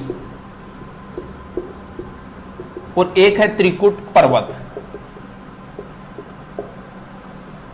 त्रिकुट पहाड़ी के ऊपर तो जैसलमेर दुर्ग है, और त्रिकुट पर्वत के ऊपर केला माता का मंदिर है करोलीन। कैसे केला, कैसे करौली, कैसे कालीसील। केला माता का मंदिर करौली में है, और करौली ये कालीसील, काली सिंध नहीं है, कालीसील है, कालीसील जहां पे लंगूरिया गीत गाया जाता है मीणा जाति द्वारा। लंगूरिया नृत्य गीत एक ही बात है।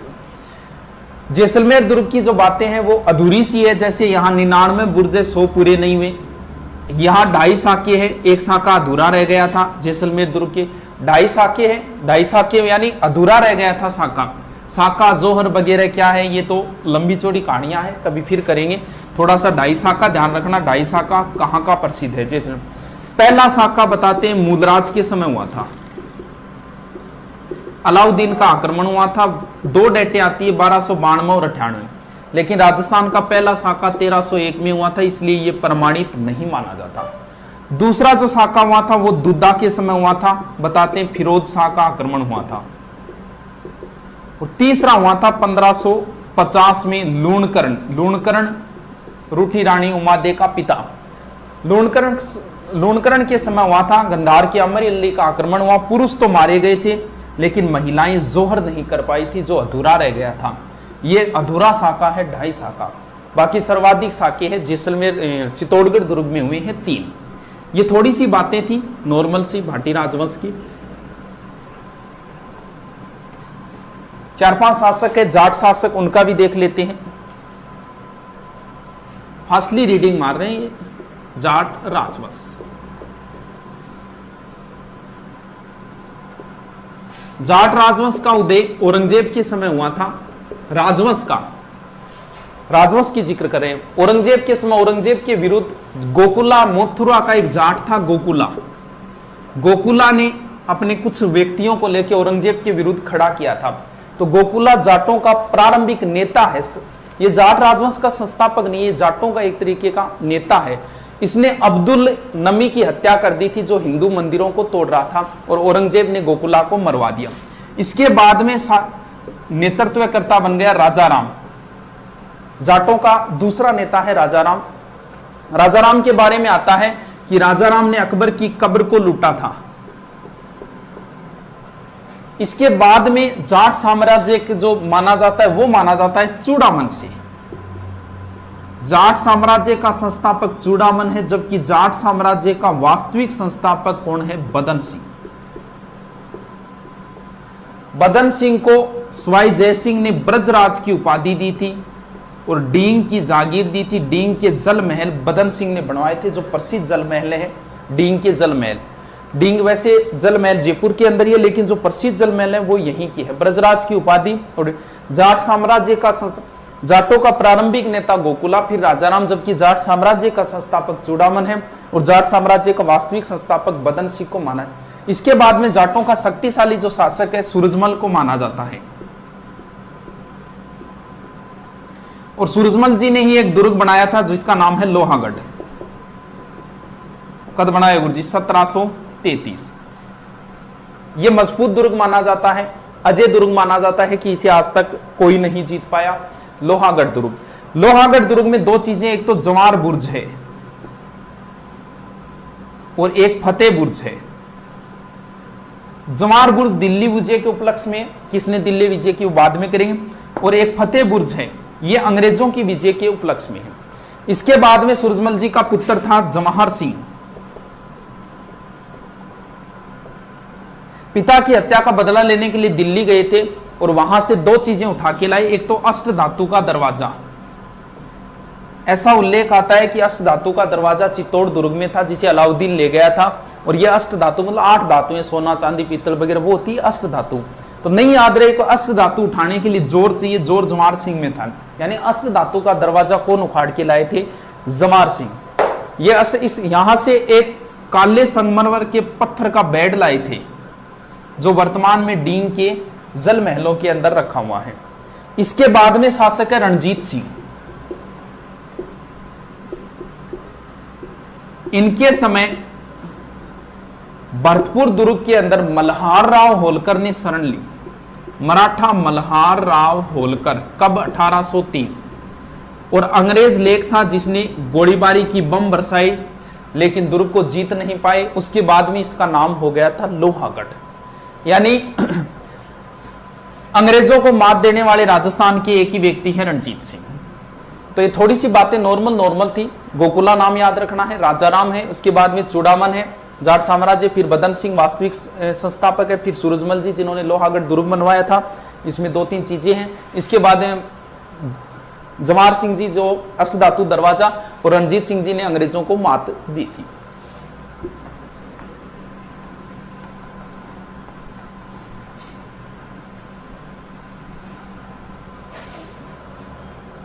क्या रुक तो आगे बना रहे हो। लास्ट बच्चे हैं, चौहान तो डाले हुए हैं, गुहिल और सिसोदिया। लंबी चौड़ी कहानियां हैं, इनको कंप्लीट करना। थोड़े से देख लेते हैं, बहुत लंबा चौड़ा हो जाएगा वरना तो वीडियो। गुहिल राजवंश का संस्थापक गुहिलादित्य था। गुहिलादित्य शिलादित्य का पुत्र था। 567 में याद रह जाएगा गुहिल का, गुहिलादित्य। जबकि नाम याद करना है बप्पा रावल। गुहिल राजवंश का वास्तविक संस्थापक बप्पा रावल था, जिसने हरित ऋषि की सेवा की थी। लंबी चौड़ी कहानियां हैं। बप्पा रावल वास्तविक संस्थापक माना जाता है। ऐसा माना जाता है पाकिस्तान का रावलपिंडी शहर भी इन्हीं के नाम के ऊपर है। ये पहले व्यक्ति है जिन्होंने मेवाड़ में सोने के सिक्के चलाए। एकलिंग जी मंदिर बनवाया था।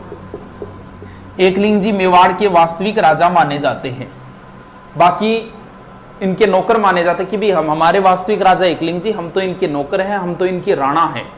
तो मेवाड़ के वास्तविक राजा एकलिंग जी है। जयपुर के वास्तविक राजा गोविंद देव जी है। भगवान श्री कृष्ण को जयपुर वाले मानते हैं, और मेवाड़ वालों के वास्तविक राजा एकलिंग जी। इन्होंने अपनी प्रारंभिक राजधानी नागदा को बनाई। राजधानियां बहुत चेंज होगी मेवाड़ में। देखो आगे बप्पा रावल, इसके बाद में शासक आएगा अलट। अलट के बाद में शासक आएगा जेतर सिंह। इसके बाद में राजधानी चेंज करने वाला आएगा रतन सिंह। बप्पा रावल ने नागदा को बनाया, अलट ने आहड़ को बनाया, जेतर सिंह ने चित्तौड़ को बनाया, और इसके समय भी चित्तौड़ है। तो ऐसे याद करने में कोई समस्या। बाद में और राजधानियां चेंज होगी। इसके बाद में राजधानी आएगी, फिर चित्तौड़ के बाद में आएगी कुंभलगढ़। कुंभलगढ़ के बाद फिर चित्तौड़ जाएगी, फिर उदयपुर आएगी, फिर गोगुंदा आएगी। कुंभलगढ़ कुंभा के समय, चलो देखो, अलहट आहड़, ए और आ, इस हिसाब से याद रख लेना कि अलहट ने आहड़ को राजधानी बनाया था। यह पहला आदमी था जिसने हुण राजकुमारी से विवाह किया था। यह राजपूतों का पहला अंतरराष्ट्रीय विवाह है। जेतर सिंह, ये देखो 2 ऊपर मात्रा है, यहाँ चित्तौड़ के ऊपर भी 2 ऊपर मात्रा है। यानी जेतर सिंह ने राजधानी किसको बनाई? चित्तौड़ को। कुंभलगढ़ राजधानी बनाई थी कुंभा ने। चित्तौड़ फिर दोबारा महाराणा संग्राम सिंह के समय राजधानी वापस फिर चित्तौड़ हो गई थी। उदयपुर राजधानी उदय सिंह के समय थी। इसके बाद में गोगुंदा राजधानी हो गई थी प्रताप के समय। महाराणा प्रताप के समय कई राजधानियां हुई, गोगुंदा हुई थी, कुंभलगढ़ हुई थी, चावंड भी हुई थी। अंतिम राजधानी उनकी चावंड थी। तो प्रताप के समय तो कई राजधानियां चेंज हुई है।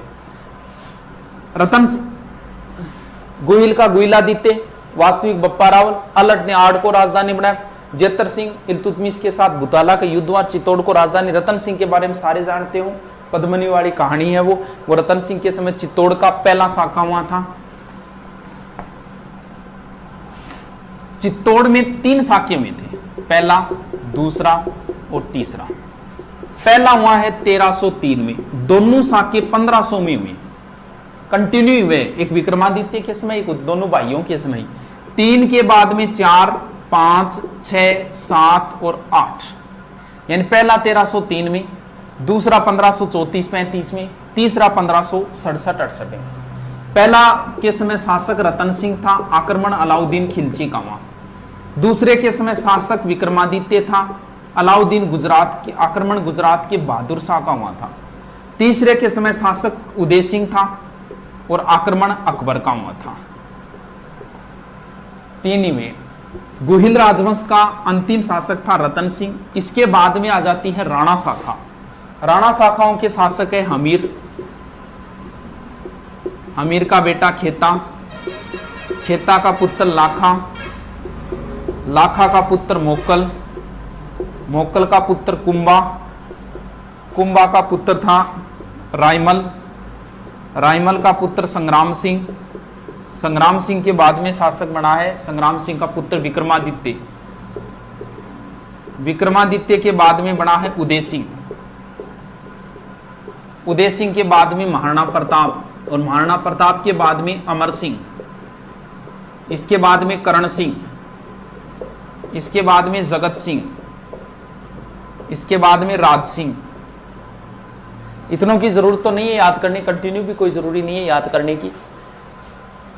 देखो प्रसिद्ध जो है ना, जैसे महाराणा प्रताप, महाराणा प्रताप के दादाजी का नाम हो गया संग्राम सिंह, ये दोनों भाई है, दोनों पुत्री है संग्राम सिंह के। संग्राम सिंह के दादाजी हो गए कुंभा, कुंभा के दादाजी हो गए लाखा, और लाखा के दादाजी हो गए राणा हमीर। मैन यही है, बीच में तो ज्यादा डिटेल नहीं है इनका, मैन ये शासक ही इनकी मैन चीजें अगर इनकी देखें फास्टली रिपीट मारे, क्योंकि मेवाड़ के इतिहास में 15 घंटे लगते हैं। नॉर्मल ऐसी मैन चीजें इनकी देखते हैं। फिर भी अगर आप शॉर्ट में याद करो तो संग्राम सिंह, और अब 2 ही दिन बचे हैं तो 2 ही शासक याद कर लो, लगभग प्रश्न इसी में से आता है, या तो संग्राम सिंह में से आएगा या महाराणा प्रताप का तो निश्चित ही मान लो एग्जाम के अंदर। राणा हमीर, ये कौन सा वंश शुरू हो गया? सिसोदिया। राणा हमीर सिसोदिया राजवंश का संस्थापक है, इसके सिर्फ उपनाम है। मेवाड़ का उद्धारक, विषम घाटी पंचानन, प्रबल हिंदू राजा। मेवाड़ का उद्धारक कहा गया है अमीर को, मेवाड़ का उद्धारक भामाशाह को भी बोलते हैं, पीछे राजस्थान पुलिस में आया था। विषम घाटी पंचानन का अर्थ होता है विकट परिस्थितियों में शेर के समान, यानी ये आदमी विकट परिस्थिति में भी शेर के समान रहा था। विषम घाटी पंचानन कहां कहा गया? ये कुंभा ने कहा था, कुंभा ने लिखी है, टीका लिखी है जयदेव के गीत गोविंद पर रसिक प्रिया, सॉरी विषम घाटी पंचानन कीर्ति स्तंभ में, जबकि कुंभा ने कहा है वीर राजा। कुंभा ने अमीर को वीर राजा कहा है, विषम घाटी पंचानन कीर्ति स्तंभ में, और प्रबल हिंदू राजा कहा है टोड ने। खेता की कोई बात नहीं है। आगे लाखा है, लाखा का पूरा नाम है लक्ष्य सिंह। मेवाड़ में शॉर्ट में नाम लिया जाता है, जैसे कुंभकर्ण नाम है, संग्राम सिंह को सांगा बोलते हैं, प्रताप सिंह को प्रताप बोलते हैं, वैसे ही लक्ष्य सिंह है। लक्ष्य सिंह का मतलब लकी सिंह। सारे किस्मत वाले जो बातें हैं वो सारी लाखा के समय हुई थी, जैसे जावर में चांदी की खान किस्मत की बात है, पिछोला झील बनवा गया कोई ऑटोमेटिक अपने आप ही, लाखा जी का पैसा ही नहीं लगा, एक बंजारा बनवा गया, किस्मत वाली बात है। फिर इनका विवाह हुआ था हंसाबाई से, रावचूड़ा की पुत्री थी हंसाबाई, ये भी किस्मत वाली बात है, क्योंकि विवाह होना किसके साथ था? कुंवर चूड़ा के साथ। बाद में इन्होंने प्रतिज्ञा ले ली और ये मेवाड़ के भीष्म पितामह कहलाए थे। इसके बाद में मोकल की बातें नहीं है, मोकल की हत्या कर दी थी चाचा और मेरा ने। फिर कुंभा की बहुत सारी बातें हैं, कुंभा का भी एग्जाम में लगभग एग्जाम में प्रश्न आएगा और आपके भी आता है। कुंभा, संग्राम सिंह और प्रताप सिंह।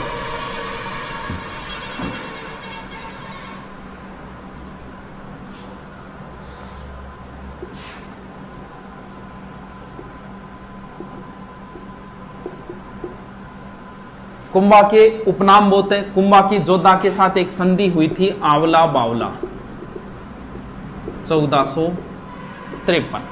कुंभा के समय गुजरात का शासक था कुतुबुद्दीन शाह और मालवा का था महमूद खिलजी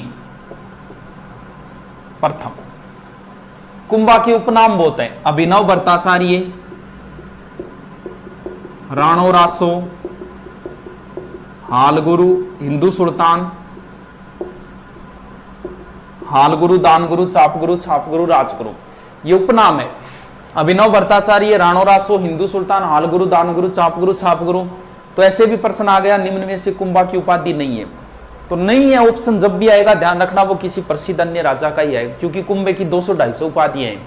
बाकी ऐसे भी पूछ लिया, तात्कालिक मुस्लिम शासकों द्वारा कुंभा को दी गई उपाधि, इन तीनों को वैसे भी याद रखना पड़ेगा।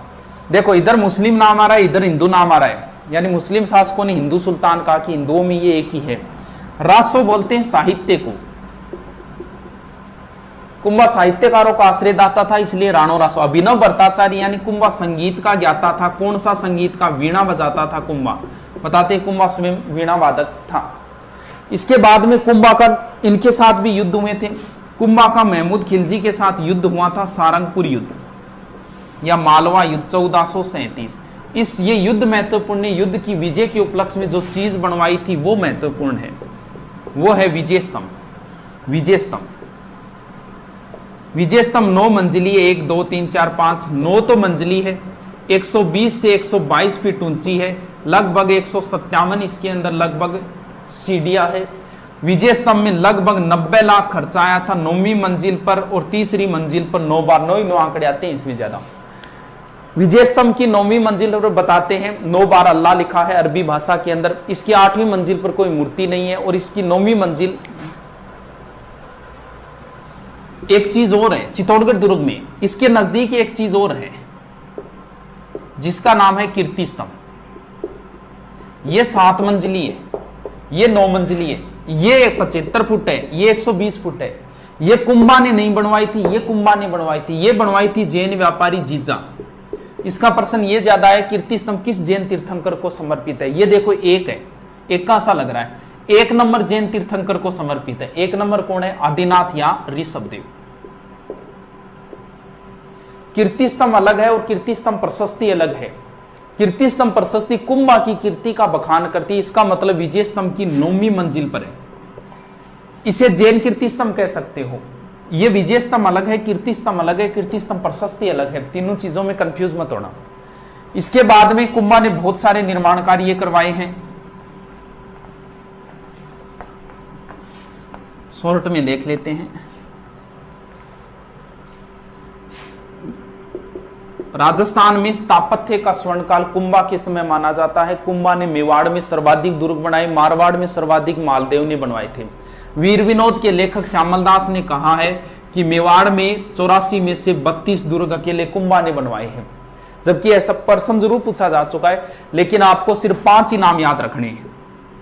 कुंभलगढ़, अचलगढ़, बहुत पिछली बार राजस्थान पुलिस में आया था इसका प्रश्न। कुंभलगढ़, अचलगढ़, बसंतगढ़, बैराठ और भोमठ, बस ये 5 ही दुर्ग याद करने। एक और करो तो कर लेना, छठा मचान। सीधा सा है कुंभलगढ़, अचलगढ़, बसंतगढ़, बैराठ, भोमठ। कुंभलगढ़, अचलगढ़, बसंतगढ़, बैराठ, भोमठ। कुंभलगढ़, अचलगढ़, बसंतगढ़, बैराठ, भोमठ। इनमें से ये दोनों सिरोही में है। बसंतगढ़ को कई बार बसंती भी लिख देते हैं।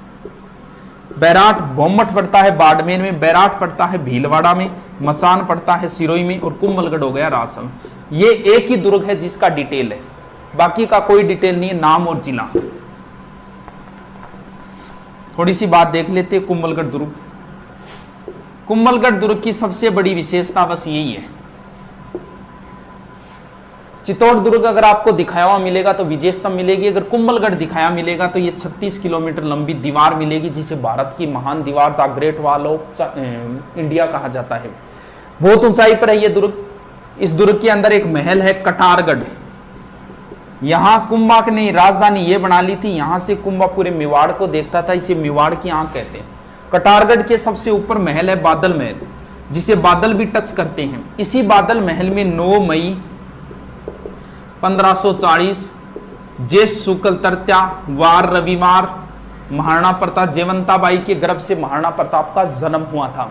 ये प्रश्न पीछे राजस्थान पुलिस में आया था, महाराणा प्रताप का जन्म कहां हुआ था। इसमें कटारगढ़ बादल महल ऑप्शन नहीं थे, सीधा सीधा ऑप्शन था कुंभलगढ़। यानी महाराणा प्रताप का बचपन किस दुर्ग में गुजरा था? कुंभलगढ़ दुर्ग के अंदर। यह कुंभलगढ़ दुर्ग इतिहास में आज तक कभी नहीं जीता गया। इसे सिर्फ एक बार जीता गया था, यह 1578 में शाहबाज के समय। शाहबाज ने कुंभलगढ़ पर 3 बार आक्रमण किया था। पीछे फर्स्ट रेड में आया था ये प्रश्न। एक बार जीता था। ये मेवाड़ वालों के जब भी कोई संकट आता था वो यहां जाते थे। इसे मेवाड़ महाराणाओं की संकटकालीन शरणस्थली, मारवाड़ राजाओं की संकटकालीन शरणस्थली बोलते सिवाना दुर्ग। सिवाना दुर्ग को भी शाहबाज खान ने जीता था चंद्रसेन के समय, और इस दुर्ग को भी शाहबाज खान ने जीता है 1578 के अंदर। इसी दुर्ग के अंदर थोड़ा सा इधर एक कुंड है, मामादेव कुंड।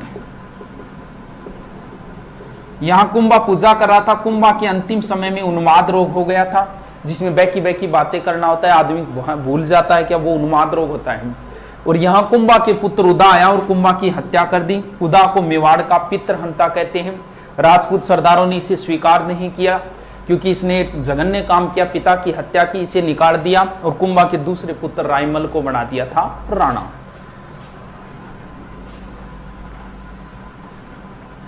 अब कुंभा के एक दो मंदिर भी है, श्रृंगार चौरी, मीरा मंदिर, रणकपुर के जैन मंदिर और कुशाल माता मंदिर।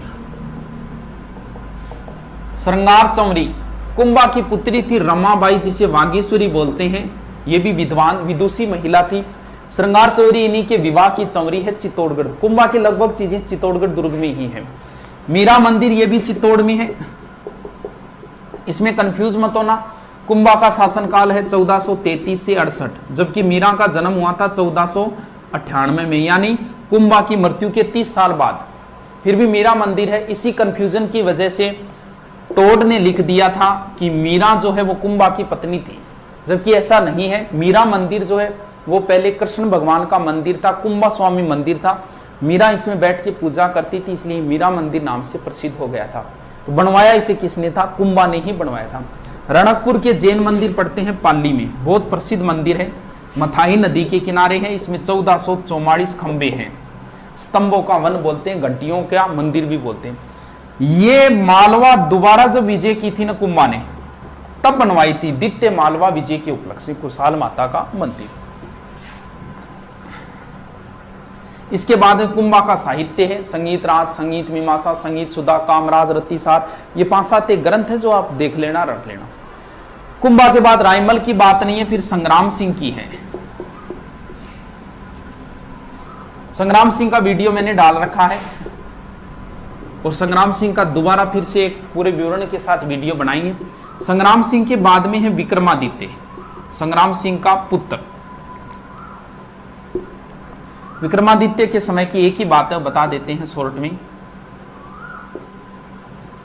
अब चित्तौड़ का राणा बन गया संग्राम सिंह के बाद में विक्रमादित्य, और सांगा की विधवा पत्नी कर्मावती राजकार्य संभाल रही है। गुजरात का था बहादुर शाह। बहादुर शाह ने सोचा कि मेवाड़ कमजोर तो है, चलो आक्रमण करते हैं। इसने 1534 में आक्रमण किया, लेकिन कर्मावती ने इसे रणथंबोर की जागीर देके वापस भेज दिया था और बहादुर शाह की हुमायूं के साथ बिगड़ गई। हुमायूं इस पर आक्रमण करने के लिए चला था। तब इसने सोचा कि हुमायूं आक्रमण करने आ रहा है, क्यों ना चित्तौड़ को जीत ले। इसने रूमी खां के नेतृत्व में दोबारा चित्तौड़ की घेराबंदी कर दी। तो बताते हैं कर्मावती ने हुमायूं को सहायता के लिए अपील की थी। हुमायूं वहां से चल भी पड़ा था, क्योंकि दोनों काम ही करने, बहादुर शाह पे आक्रमण तो करना ही है। वो सहारनपुर ने पहुंचा। इधर से बहादुर शाह ने इसके पास खत भेज दिया था, बोल देख मैं जिहाद करने के लिए जा रहा हूं, तू बीच में मत आ, अपनी लड़ाई बाद में, हम बाद में लड़ेंगे। यानी इस युद्ध को चुपके से जिहाद घोषित करके बहादुर हुमायूं को सहारनपुर के लमसम रोक दिया था। फरिश्ता के अनुसार ये ग्वालियर में रुका था, जो भी है। अब यहां नेतृत्व संभाला बाघ सिंह ने। कर्मावती ने विक्रमादित्य और अपने पुत्र दूसरा उदय सिंह, इन दोनों को ननियाल बूंदी भेज दिया। बाघ सिंह के नेतृत्व में केसरिया हुआ, कर्मावती के नेतृत्व में जोहर हुआ और 1534-35 चित्तौड़गढ़ का दूसरा और सबसे बड़ा साका पूर्ण हुआ। यहाँ 13,000 रानियों ने जोहर किया था। इसके बाद में विक्रमादित्य की सब जानते हो, बनवीर ने हत्या की, उदय सिंह को मारना चाहा। पन्नाधाई ने अपने पुत्र चंदन का बलिदान देके उदय सिंह को सुरक्षित पहले देवलिया के ठाकुर के पास, फिर डूंगरपुर और फिर लास्ट में कुंभलगढ़ ले गए थे, आशा शाह की देखरेख में रखा। इसके बाद में शासक बन गया उदय सिंह।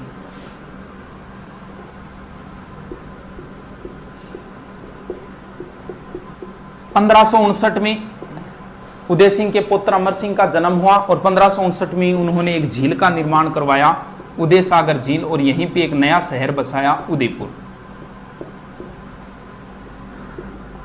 अकबर था शासक। अकबर ने नागौर पे आक्रमण किया था जयमल पर, राजा जयमल राठौड़ पर। जयमल इसकी शरण में आ गए थे, उदय सिंह की शरण में। अकबर ने गुजरात पर आक्रमण किया। गुजरात का था बहादुर शाह। ये बहादुर शाह भी आ गया था, बहादुर शाह ने बाज बहादुर, ये बाज बहादुर भी उदय सिंह की शरण में आ गया था। अकबर ने दोनों मांगे, उदय सिंह ने मना कर दिया। तब अकबर ने चित्तौड़ दुर्ग को घेरा था 1567-68। यहां जैमल और फत्ता ने नेतृत्व किया। 4 माह घेराबंदी चली, राजपूतों द्वारा लड़ा गया सबसे अच्छा युद्ध माना जाता है, सबसे खतरनाक। इस युद्ध के बारे में पूरा डिटेल बताएंगे, इसका वीडियो डालेंगे। सबसे अच्छा युद्ध था ये। 4 महीने तक कैसे कैसे रहा, क्या घेराबंदी रही, अकबर ने क्या किया, यहाँ 8000 राजपूतों ने क्या किया, वो पूरी प्रोसेस है। 1 घंटा लगता है समझाने में, लेकिन इसको कभी फिर डालेंगे। बहुत अच्छा युद्ध था ये चित्तौड़गढ़ का, तीसरे साके का।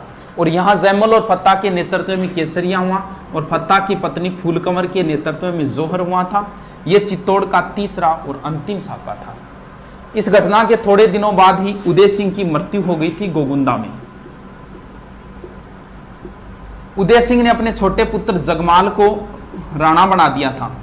मेवाड़ में एक रिवाज है कि जो राणा बनेगा वो दाग संस्कार में नहीं जाएगा। तो वहां जगमाल दिखाई नहीं दिया। तब राजपूत सरदारों ने पूछ लिया कि जगमाल दिखाई नहीं दे रहा। तब उन्होंने कहा कि जगमाल को तो राणा बना दिया। तब वो बाकी राजपूत सरदारों ने मिलके महाराणा प्रताप का यही गोगुंदा में राज्याभिषेक कर दिया था। और उनके पास चित्तौड़ दुर्ग तो मुगलों के पास है, कुंभलगढ़ दुर्ग था। कुंभलगढ़ दुर्ग में सरदार गए, जगमाल को हटाया और महाराणा प्रताप का दोबारा कुंभलगढ़ दुर्ग में राज्याभिषेक हुआ था। और इसे महलों की क्रांति कहा जाता है। इस दोबारा राज्याभिषेक के अंदर मारवाड़ से राव चंद्रसेन भी आए थे। प्रताप एक बहुत इंपॉर्टेंट शासक है। इसके बारे में अगर शॉर्ट में बताया तो भी 1.5 घंटे लगेंगे। तो नॉर्मल आप बातें देख लेना। हल्दी घाटी युद्ध है, थोड़ी सी ऐसी 4 अभियान है। सबसे पहले जलाल खां, क्योंकि इसे बहुत विस्तार से बताना है, कभी पूरे डिटेल से करेंगे। 2-3 घंटे का चैप्टर है। इतिहास का एक महत्वपूर्ण योद्धा है। ऐसे बता रहे हैं तो ऐसे लग रहा है कि भी एक बेइज्जती सी कर रहे हैं इतिहास की। ये सबसे अच्छा करेक्टर है इतिहास का। सबसे पहले 72 में जलाल खां, उसके बाद में 2 नंबर अभियान पे मान सिंह का पिता भगवंत दास और लास्ट में टोडरमल। ये तीनों आए थे 73 में। टोटल 6 अभियान आए थे महाराणा प्रताप को समझाने। ये 4 युद्ध से पहले, इसके बाद में आए थे 1580 में और एक अभियान आया था 1584 में। 80 में रहीम जी आए थे, अब्दुल रहीम खान खाना, रहीमन धागा प्रेम का वो रहीम जी। और सबसे अंत में आया था जगन्नाथ कछवा। इन्हें शांति अभियान बोलते हैं क्योंकि ये युद्ध से पहले है और ये युद्ध के बाद है। टोटल 6 अभियान।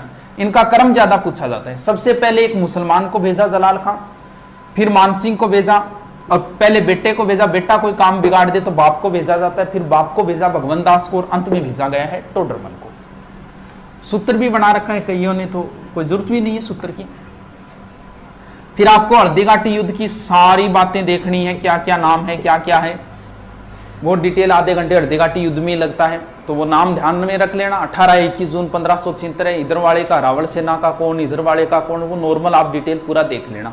इसके बाद में फिर है दिवेर का युद्ध, 4 चौकियां हैं। फिर 1585 में राजधानी बनाई थी, लूणा चावंडिया को हरा के चावंड को।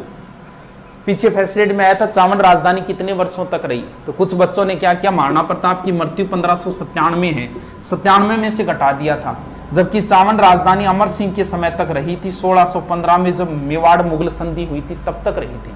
तो ये थोड़ा सा ध्यान रखना। 1585 से 1615 तक चावंड राजधानी रही थी। और फिर प्रताप की यहीं धनुष की प्रतिंचा खींचते समय मृत्यु हुई थी। इसको बहुत शॉर्ट में ले लिया मैं, पूरे डिटेल से वीडियो डालेंगे, बाद में डालेंगे। इसके बाद में महाराणा प्रताप के पुत्र अमर सिंह, इन्होंने मुगलों से संधि कर ली थी। कई अभियान आए थे इनको समझाने, 1605, 1608, 1609, 1611 और अंत में आया था 1613 खुर्रम शाहजहां। 1605 शहजादा परवेज, फिर महावत खां को भेजा था, फिर अब्दुल्ला खां को भेजा था, फिर राजा बस्सू को भेजा था और अंत में आया था खुर्रम या शाहजहां। तो इनके बीच में 1615 में संधि हो गई, जिसे मेवाड़ मुगल संधि कहते हैं। संधि की शर्तें यही थी, अमर सिंह की शर्तें थी, मैं तुम्हारे दरबार में नहीं जाऊंगा, तुम्हारे साथ कोई वैवाहिक संबंध नहीं रखूंगा। उधर से एक शर्त रखी गई थी, आप चित्तौड़ दुर्ग की मरम्मत नहीं करोगे।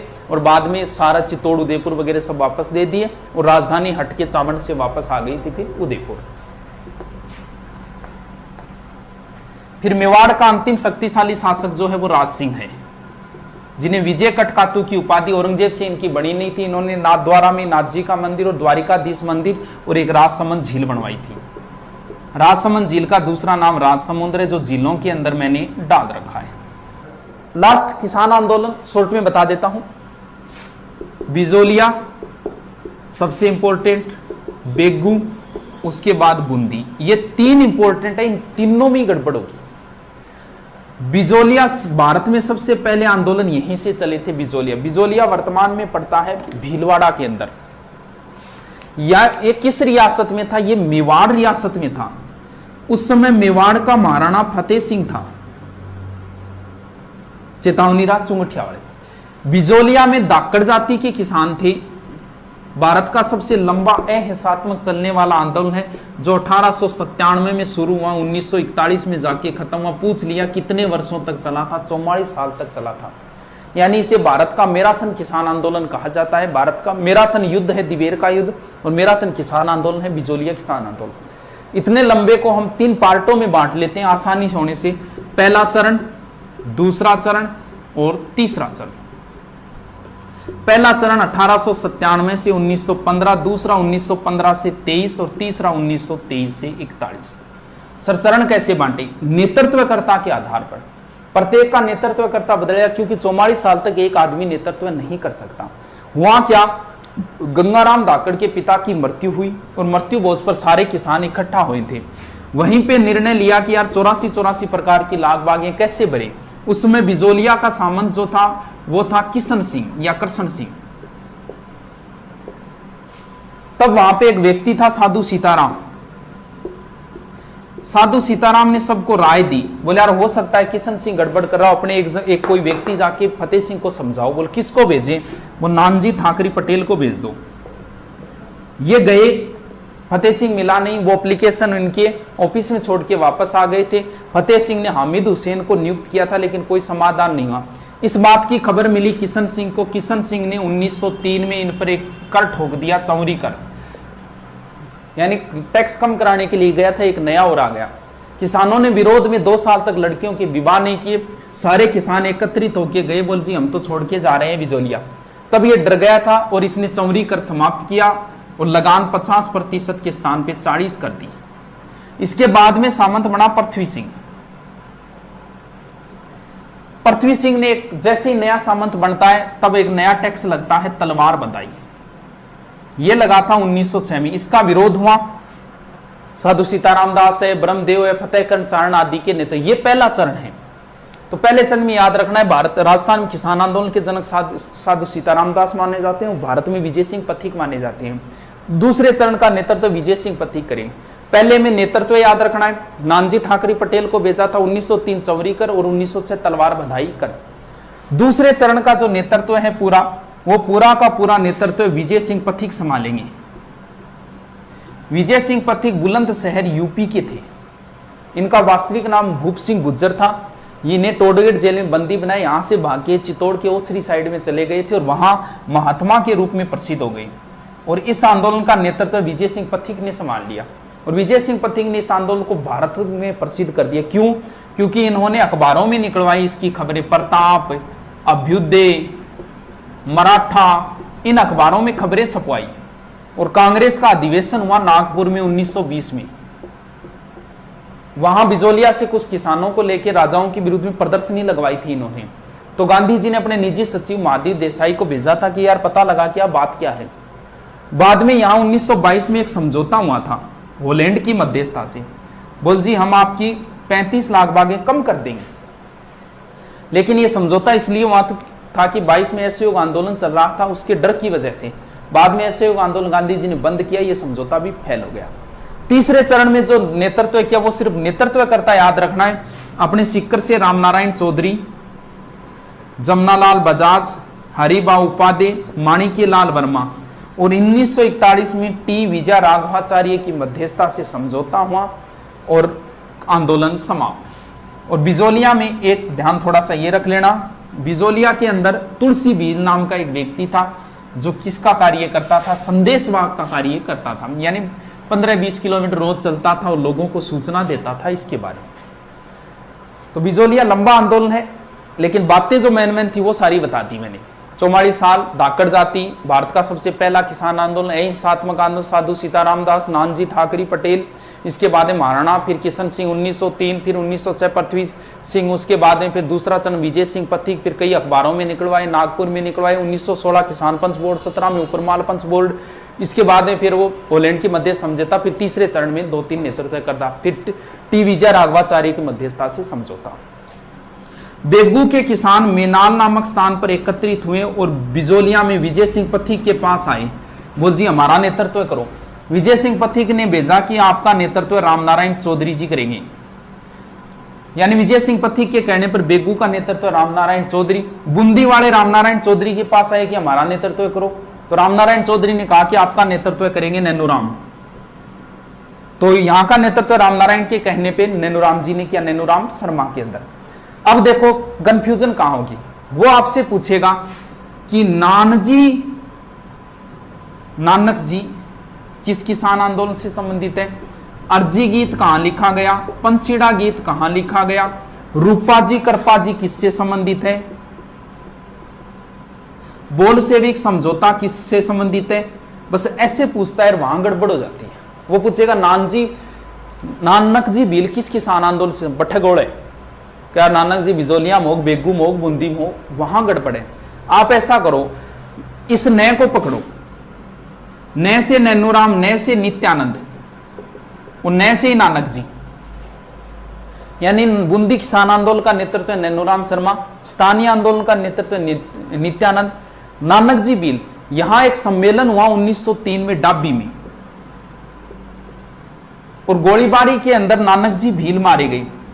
यहां के कार्यकर्ता नानक जी भील को ले गए थे, पुलिस के हाथ नहीं लगने दिया था इनके शव को। 9 दिन बाद देवगढ़ में इनका दाग संस्कार हुआ था। नारेड़ आए थे, इनका दाग संस्कार नारेड़ से हुआ था। बूंदी में इनका बहुत ज्यादा चर्चा, उनके गीतों में बहुत नाम लिया था। नानक जी भील और देवीलाल गुज्जर 2 व्यक्ति थे यहाँ। अब अर्जी गीत कहां लिखी गई, ये दोनों वैसे माणिक्यलाल वर्मा ने लिखा था, अर्जी कहीं और लिखा है, पंचड़ी कहीं और। कैसे याद करेंगे, अर्जी का मतलब होता है एप्लीकेशन, रिक्वेस्ट। नानक जी चले गए भगवान के पास स्वर्ग में, तो माणिक्यलाल वर्मा ने नानक जी से अर्जी की, एप्लीकेशन की है कि थे तो भगवान कन चला गया, लेकिन माने तो अनाथ कर गया थे, भगवान ने को मारो उद्धार करे, मार सागट शोषण हो रहे। यानी अर्जी गीत उन्होंने नानक जी भील के लिए, नानक जी भील झंडा गीत गाते हुए शहीद हुए थे। झंडा गीत विजय सिंह पथिक का लिखा हुआ था, तो ये थोड़ा ध्यान रखो। और पंचछेड़ा गीत विजय माणिक्यलाल वर्मा ने बिजोलिया किसान आंदोलन में लिखा था। तो एक चीज ध्यान, बिजोलिया में ऐसा प्रश्न नहीं बनेगा बिजोलिया किसान आंदोलन का नेतृत्व किसने किया, क्यों इसके ज्यादा नेतृत्व करता है। या तो ऐसे बनेगा प्रारंभिक नेतृत्व किसने किया, साधु सीताराम दास, बाकी या फिर नेतृत्व किसने नहीं किया, ऐसा प्रश्न जरूर हो सकता है। या तो आप ऐसे करो, 2 ही नाम पकड़ लो, बे बो और बेरो को नहीं, बेरू, ये 2 ही नाम ध्यान रखो। बेगू में बोल सेविक, बेगू में बोल सेविक, बोल सेविक मतलब यहां का सामंत था अनूप सिंह। विजय सिंह पथिक की मध्यस्थता से किसान और अनूप सिंह के मध्य समझौता हुआ। इसने कहा कि आपकी लागबागे मान ली जाएगी, मैं महाराणा को कह दूंगा। बेगू भी प्रथम श्रेणी का ठिकाना था मेवाड़ का। महाराणा ने कहा कुछ नहीं है, दिस इज बोल सेविक समझौता। रू का मतलब रूपा जी कृपा जी, और यहां मारे गए थे, ट्रेच ने गोलियां चलाई और रूपा जी और कृपा जी मारे गए थे। तो ये 3 किसान आंदोलनों में गड़बड़ नहीं होनी चाहिए।